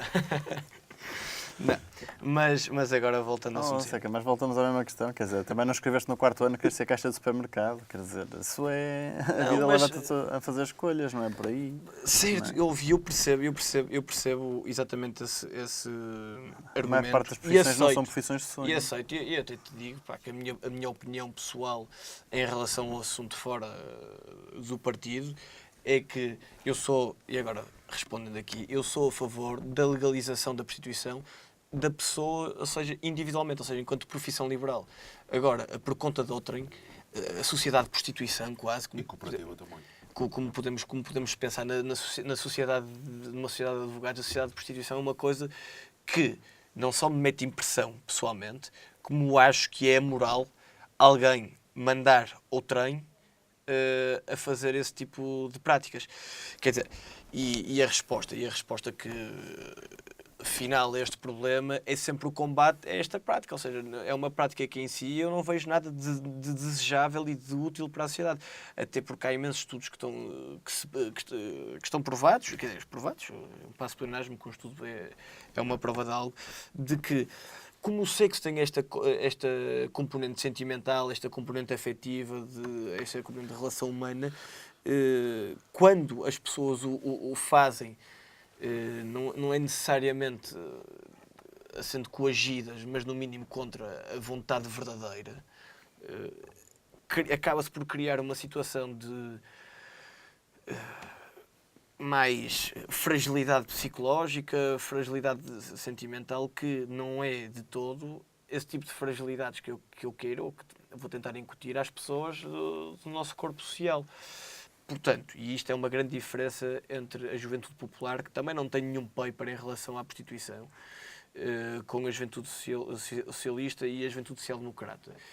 Pelo menos da vontade que vejo da juventude social-democrata, que é nós pretendemos combater a prostituição. A questão da legalização é quase como estamos rendidos. perdemos esta batalha, perdemos esta luta. E como ela existe e como ela vai sempre existir, vamos aqui normalizar uma situação, tornando essa situação, se calhar, quase como em vez de um preconceito, uma aceitação positiva daquilo que ela é. E não é de todo essa a visão que eu quero passar da prostituição para o futuro da sociedade. Eduardo, comparando com outras cidades europeias, Portugal estaria preparado para uma estrutura como acontece, por exemplo, na Holanda, na Bélgica? Não sei se este é o meu modelo, ou seja, não sei se nós temos zonas concentradas numa espécie de exibicionismo de salão. Salão de sim, diversão para exatamente, adultos, um parque infantil para adultos. Não sei se esse é o melhor modelo, embora acho que a maior parte das cidades não quereria isso dessa forma, pelo menos, embora isso aconteça em Portugal, embora de forma encapotada, não é? Mas pelo facto de acontecer de forma encapotada também não permite esse exibicionismo. Agora, eu acho que eventualmente isso pode ser feito de outros modelos que de facto não levem a essa concentração de oferta. Aliás, já tive algumas discussões muito interessantes com amigos e com camaradas também sobre essas possibilidades e eventualmente, da mesma forma que há restrição, por exemplo, para a fixação de casinos, podíamos criar limitações geográficas para a implementação de negócios desse tipo. Porque, no fundo, de que forma seria regulamentada esta atividade, não é? Eu acho que aquilo que é importante, em primeiro lugar, é percebermos se o trabalhador não está numa situação de limbo e se tem ou não tem proteção, individualmente. Isso eu acho que é o mais relevante da necessidade de regulamentação da prostituição. Depois eu acho que esses modelos devem caber, ou essa regulamentação deve caber, acima de tudo, às dimensões municipal ou, eventualmente, intermunicipal e não propriamente a uma lei nacional sobre isso. Acho que cada cidade, cada território deve poder organizar-se desse ponto de vista e, se entender concentrar essa oferta no seu território, falo, se entender dispersá-la, fazê-lo, não é? Da mesma maneira que se lhe apetecer e se os operadores privados também o quiserem, pode concentrar as zonas de supermercados ou outra coisa qualquer. Eu acho que isso é perfeitamente passível de ser regulamentado a uma escala local e não a uma escala nacional. E, portanto, não acho que Portugal necessariamente caminhasse para esse modelo, mas imagino que em algumas zonas, se calhar, do ponto de vista ou de vantagem, ou do ponto de vista até um pouco com este preconceito moral do Zeca, pudesse esconder essa oferta. Isso acho que a população também se deve sentir confortável com a forma como isso está.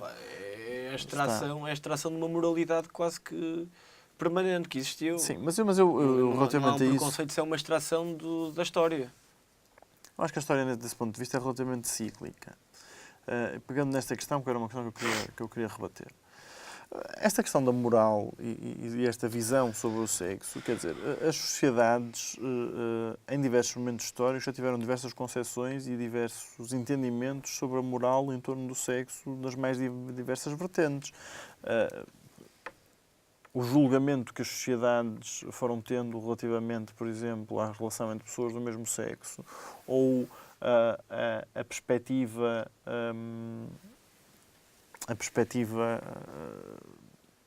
de casal da relação entre, neste caso, lá está, entre duas pessoas. Portanto, esta visão sobre as relações monogâmicas, a visão sobre a possibilidade ou não de se vender o corpo. A história diz-nos que isto já teve diversos ciclos em diversas sociedades. Não é exatamente como estava a dizer o Zeca, de sempre houve uma perspectiva moral sobre isto. Houve uma perspectiva moral, essencialmente, quando houve, especialmente no mundo ocidental, uma perspectiva muito marcada pela religião da moral da sociedade. Acho que hoje em dia nós não estamos nessa fase, não é? Como estava a dizer, e fazendo aqui essa declaração de interesse, eu sou católico e não me passa pela cabeça querer impor moral cristã, com a qual até discordo em muitas coisas, portanto, sou um católico crítico. impor isso ao resto da sociedade. Quer dizer, acho que isso é completamente desatualizado. Nós estamos em 2018, Mas qual já é a passámos diferença muitos entre a anos. prostituição, a venda do corpo com a venda de um rim, por exemplo?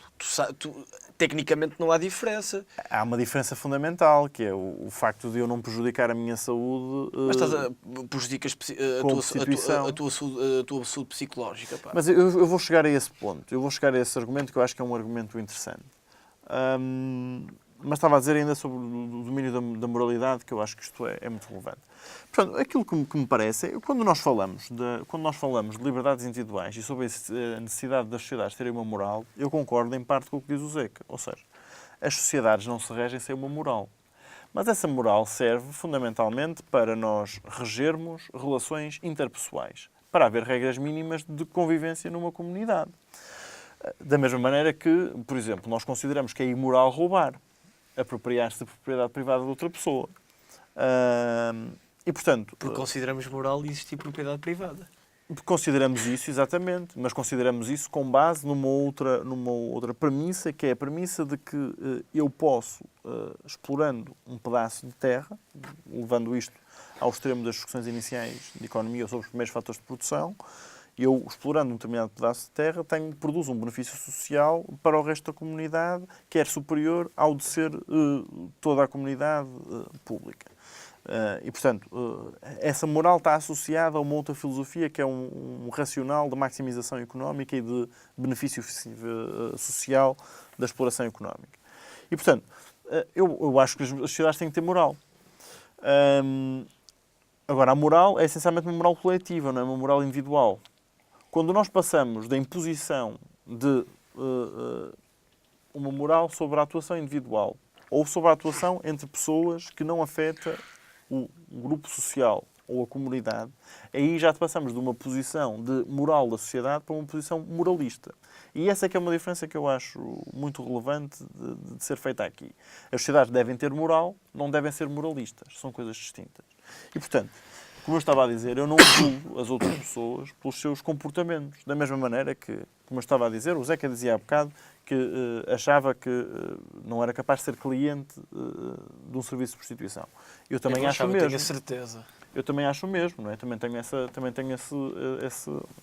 forma de me relacionar com os meus valores que não me permite fazer isso. Mas nós, quando falamos disto, nós também não estamos a falar de pessoas que nasceram no espaço. Estamos a falar de pessoas que nasceram aqui na Terra e que têm problemas particulares. E quando nós falamos de casos, por exemplo, que eu acho que são relevantes para esta discussão, como, por exemplo, o caso de pessoas com deficiência que não têm acesso a outras formas de gratificação sexual, eu prefiro que haja um profissional que se disponibilize a fazer isso de livre e espontânea vontade do que acontecer hoje em dia, que é o que acontece na maior parte dos casos, que são os familiares a satisfazer essas vontades.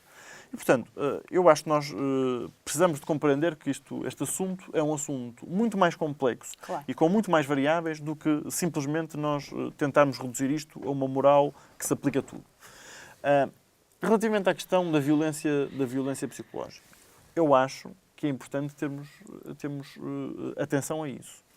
Também acho que só a regulamentação da prostituição é que permite que haja tratamento e acompanhamento destas pessoas e a prevenção de problemas psicológicos associados a isto. De outra forma, não é possível acompanhar estas pessoas. E, portanto, quando nós falamos de saúde pública, também falamos de saúde mental. Mas a verdade é que não é diferente, desse ponto de vista, a violência psicológica que é exercida sobre uma pessoa que exerce a profissão de prostituto do que a violência psicológica que é exercida sobre o trabalhador que é explorado noutras condições.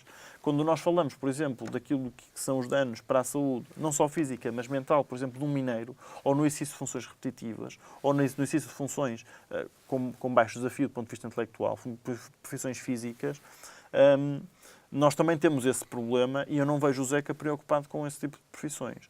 Agora, nós podemos levar a um limite... Eu queria o último argumento para rebater esta visão do Zeca. A única coisa que eu acho positiva no meio desta discussão e da visão que o Zeca aqui apresenta é de que, pelo menos, ele apresenta um princípio que é puramente anticapitalista e parece-me muito interessante que seja o Zeca a apresentar este argumento. Porque quando ele diz que não está disponível a que haja a regulamentação da prostituição por conta de outrem. Aquilo que ele está a dizer é: eu não aceito que haja um terceiro a explorar a força de trabalho de uma pessoa. Não é a força de trabalho. A força de trabalho é moral. Isso é o que acontece. Essa força de trabalho não se desliga da moral, pá.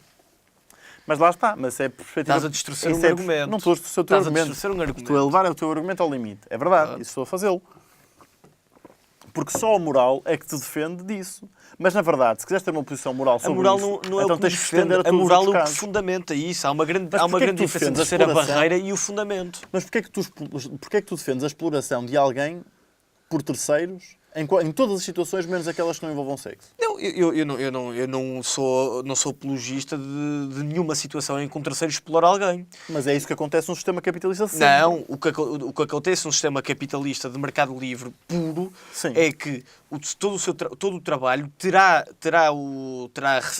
a receita do valor do seu próprio trabalho. Ou seja, Não é verdade, porque se assim o trabalho produz valor e o valor é na medida.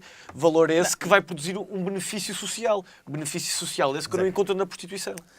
Já o nosso barbudo favorito, o Karl Marx, dizia, e com razão, que é impossível isso acontecer exatamente por causa da teoria da mais-valia. Eu sou dono de uma fábrica, por exemplo, levando isto ao exemplo que ele tinha, portanto, Revolução Industrial, um pouco depois. Se eu sou dono de uma fábrica, tenho os meios de produção e eu estou a pagar alguém para trabalhar, eu, para gerar lucro para mim, tenho que ir buscar lucro ao trabalho do trabalhador. E isso acontece em todas as formas de produção capitalistas. Mas só que o Karl Marx esqueceu-se da questão do risco, esqueceu-se das questões... Tudo isso é válido. Não é válido na proporção... Tu podes dizer até...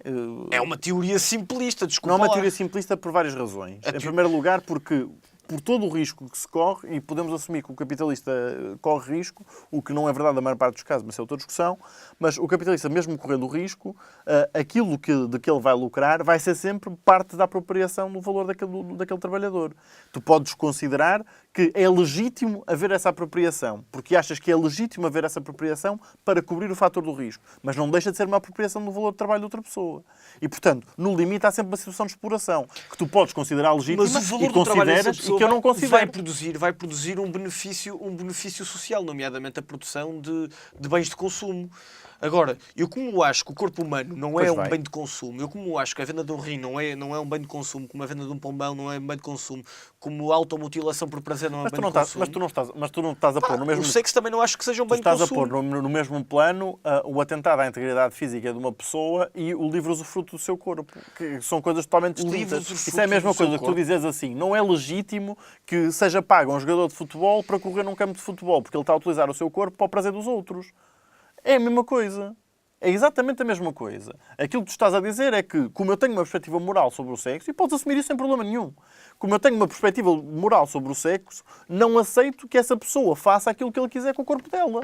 Agora, não podes comparar um jogador de futebol, como não podes comparar um prostituto, a alguém que decide vender o seu rim. Quer dizer, não estão no mesmo plano. Não, tu estás a tirar o sexo da sua história. Tu não podes achar que o negócio do sexo é um negócio desenraizado, ou seja, um negócio que hoje em dia existe e vamos tutelá-lo. A componente não, social... Pelo contrário, por perceber que o negócio do sexo sempre existiu, é que eu tenho esta posição. Não, exatamente, e sempre existiu e sempre ele foi considerado como não sendo uma prática correta, uma prática... Não é verdade. Uma prática indicada. Não é verdade. Estás a fazer tábua rasa da história, daquilo que é a história recente das sociedades ocidentais. Não estou. No Egito, Eduardo, em tantos momentos da história que essa prática foi comum, foi regulamentada não no sentido de regulamentação que nós entendemos à luz de hoje em dia, não é? Mas que foi legal, que foi permitida, que foi, quer dizer, fomentada, mesmo em Portugal, é o que eu estava a dizer, quer dizer, no Estado Novo era permitido, não precisamos ir no Estado Novo era permitido os bordéis e isso. Exatamente. Deixou de ser em 63. Exatamente. Jorge, e porquê é importante também discutir outros pontos de vista? Mas, só à parte, eu não acho o Estado Novo um Estado moral, portanto... Eu também não acho. O que eu estou a dizer, eu não estou a dizer isso. Eu não estou a falar da perspectiva moral. Eu estou a dizer é que em Portugal isso foi permitido até há relativamente pouco tempo. Portanto, nós não podemos fazer de conta que não houve momentos da história em que as sociedades entenderam que essa prática era uma prática normal. Mas ainda assim, o corpo social... E te digo uma coisa, todas as coisas negativas do Estado Novo, nunca vi ninguém a revoltar-se contra o Estado Novo exatamente por causa dos bordéis. Ou para acabar com a prostituição. Mas tu estás a pedir, estás a dar o exemplo de um Estado, do Estado português que eu considero mais amoral dos últimos anos, dos últimos séculos, um Estado que que não se baseava em nenhuma das dignidades humanas, quer dizer, que era contra a liberdade, que era... Acima de tudo faz uma confusão como é que tu consegues estar um partido que é... Eu sei que é uma contradição em termos, que vocês são ao mesmo tempo conservadores e liberais. Mas como é que um liberal pode achar que o Estado tem que ter uma perspectiva moral? Os princípios do liberalismo sempre defenderam exatamente que não deve haver uma perspectiva moral sobre o Estado. Essa é a fundação dos princípios liberais. Eu não consigo perceber, honestamente. Eu acho que isso é uma contradição de tal forma insanável que eu não consigo... A diferença entre mim e ti é porque tu segues o socialismo cegamente. Eu sou conservador eu não e sigo sou o liberal. socialismo cegamente. Eu não sou sigo o socialismo conscientemente, que é diferente. Não, cegamente é porque é o socialismo, tem os seus padrões e é o que segue. Mas há muitos socialismos, isso não é por aí. Aliás, a discussão na viragem do século XIX para o século XX era quais eram as filosofias mais liberais, filosofias de direita ou de esquerda. Isso não é por aí. O liberalismo não está necessariamente implementado numa... Mas eu não sou um liberal social, eu sou um conservador. Eu acho hoje em dia que a sociedade portuguesa não aceita, não acha que é uma prática moral, a sua maioria. Isso é tão contraproducente na argumentação.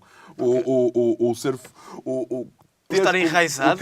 O teres como premissa da tua ação política a liberdade para umas coisas e noutras não. Noutras não. Economicamente temos que ser livres e o Estado... Quando vamos para a vida privada das pessoas, onde aí é que sim não devias ter onde te meter, um liberal não se devia meter, aí já sou conservador. Mas tu deves estar a confundir liberalismo com o ser liberal com ser anárquico.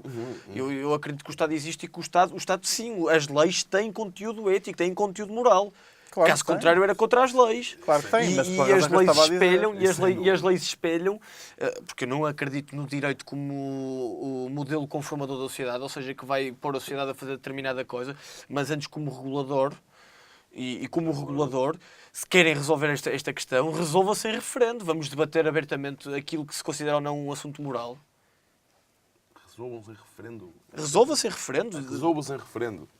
Jorge, mas ia-te colocar uma questão, e porque é realmente importante debater aqui outros pontos de vista, e não sendo a prostituição uma atividade levada a cabo apenas por mulheres, mas também por homens, mas ainda assim organizações feministas insurgem-se e defendem que Portugal deve mudar a abordagem relativamente à prostituição, ou seja, deve reforçar o crime de genocídio e criminalizar a compra de sexo e criar políticas públicas de apoio a ex-prostitutas. Os três já manifestaram uma opinião claramente diferente, mas ainda assim este poderia ser um caminho, portanto, a criminalização desta prática, e neste caso, não desta prática, mas do genocídio. Oh, Maria, deixa-me dizer-te, e tinha que começar por aí, que eu sou um feminista, mas sou um feminista clássico e não sou destes novos movimentos feministas que muitas vezes me deixam perplexo com algumas coisas que defendem, que acho que são retrocessos civilizacionais. Esses sim, verdadeiros retrocessos civilizacionais. Mas deixa-me pôr o tónico da discussão, na proteção social, porque acho que é um fator importantíssimo. O Zé acaba na cabeça. Mas... Eu digo combata-se, não é? Perdemos a luta, então mas vamos aceitar. tu és a favor da legalização, disseste há um bocado. Eu sou a favor da legalização, se me provarem... Mas com espírito... És a favor da legalização para trabalho individual. Então, por princípio, tu estás a favor do que eu estou a dizer. É pela proteção social. Ou tu és a favor porquê? Eu sou a favor porque acho que a pessoa, ou seja, não nunca por conta da outrem, mas a pessoa individualmente... E em comparativa? A prostituta e o prostituto a nível de profissão liberal, se quiser, não é que eu considere isso correto, mas se quiser pode usar do seu corpo. Agora, porque... Mas lá está. E esta questão é tão complicada porque...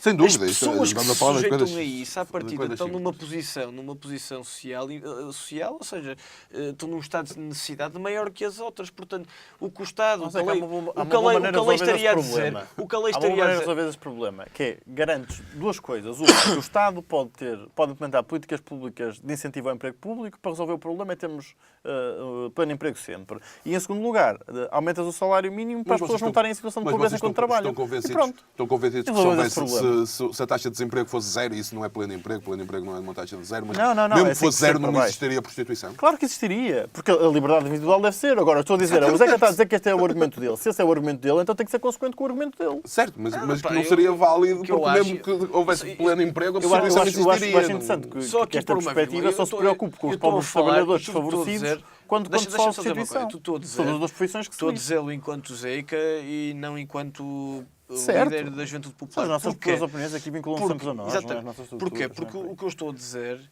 nem eu tenho 100% de certeza daquilo que estou a dizer. Ou seja, isto não, pá, eu aos É 21 normal, a anos, dúvida. As dúvidas são eu aos fantásticas. 21 anos, Eu próprio assumi tenho uma dúvidas, trabalhando por conta da outra. exatamente daquilo que disse. Parece-me correto a análise de que existe uma moralidade, mas estou completamente aberto e percebo imensos dos vossos argumentos em relação a este assunto.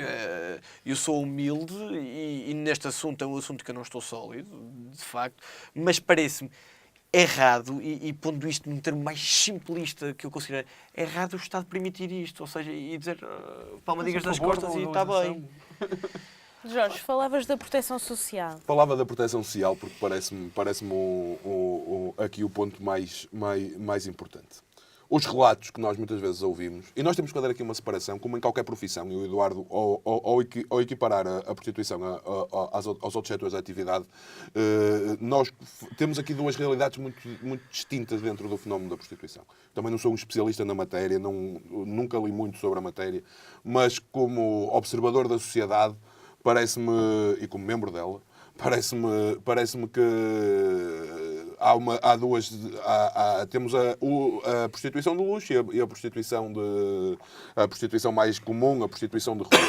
E eu acho que parece-me, acho que Outra várias formas de expressão, mas sim.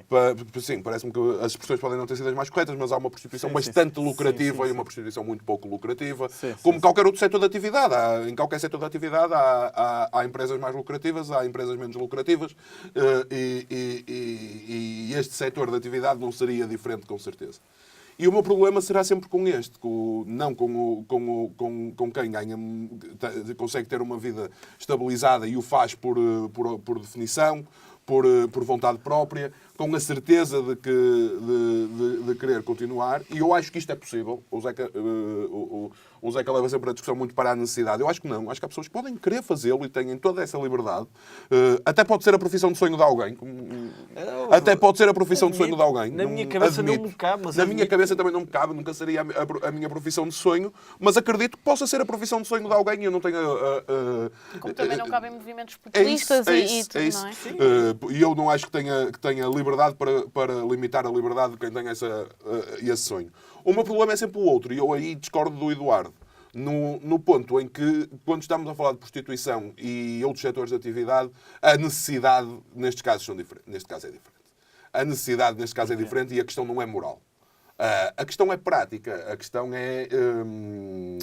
na sociedade em que nós vivemos, em que nós vivemos numa sociedade em que o sexo é, regra geral, praticado entre duas pessoas que têm sentimentos uma para com a outra. E quando estamos a... Epá, já uma perspectiva também muito moralista sobre o sexo. Não. Sim. Mas mais que não seja sentimentos envolvidos... Mas eu acho que o Zeca tem ali uma ficha da JP, se quiseres. Se não estiverem sentimentos envolvidos, estarão com certeza pelo menos uma relação pessoal. Estamos a falar de relações pessoais próximas, do mais próximo que tu consegues imaginar ou realizar. Pá, a ficha de militante é um flyer. Foi só uma à parte. Por Não está vou a tentar preencher. mobilizar Obrigado. aqui. Eu acho que em 2018, na época do Tinder, dizer isso... Pá, Certo, eu nunca fui utilizador, mas quer dizer... no contacto, mas no também contacto acho pessoal, que mas no contacto, estamos muito mesmo longe da na era- realidade. Mas mesmo na era do Tinder, o contacto pessoal tem um pressuposto simples. 30 segundos, A vontade de duas pessoas. A declaração de vontade de duas pessoas. E eu Certo, não quero, claro. mas eu não quero que uma seja por estar em estado de necessidade. Certo, mas então isso é a mesma coisa. Mas lá está, mas também é uma perspectiva moral sobre o trabalho, que é, epá, das duas uma. Ou nós entendemos que o Estado falha em suprir as necessidades básicas das pessoas, independentemente do setor de atividade que ela escolha, e então nós estamos a dizer o Estado está a falhar e temos de tomar medidas quanto a isso, e eu concordo perfeitamente com essa perspectiva, ou então nós não podemos dizer que todas as atividades profissionais são permitidas, todas elas resultam das necessidades e da interação das pessoas com o seu contexto, e só estamos preocupados com o caso da prostituição. Não, acho que temos de estar preocupados com todos os casos. É apenas isso. Fechamos assim o nosso programa. O Desafios Políticos de hoje fica por aqui. Voltamos na próxima semana para debater o estado da política atual, obviamente na perspectiva das juventudes partidárias. Até lá, tenham uma boa semana.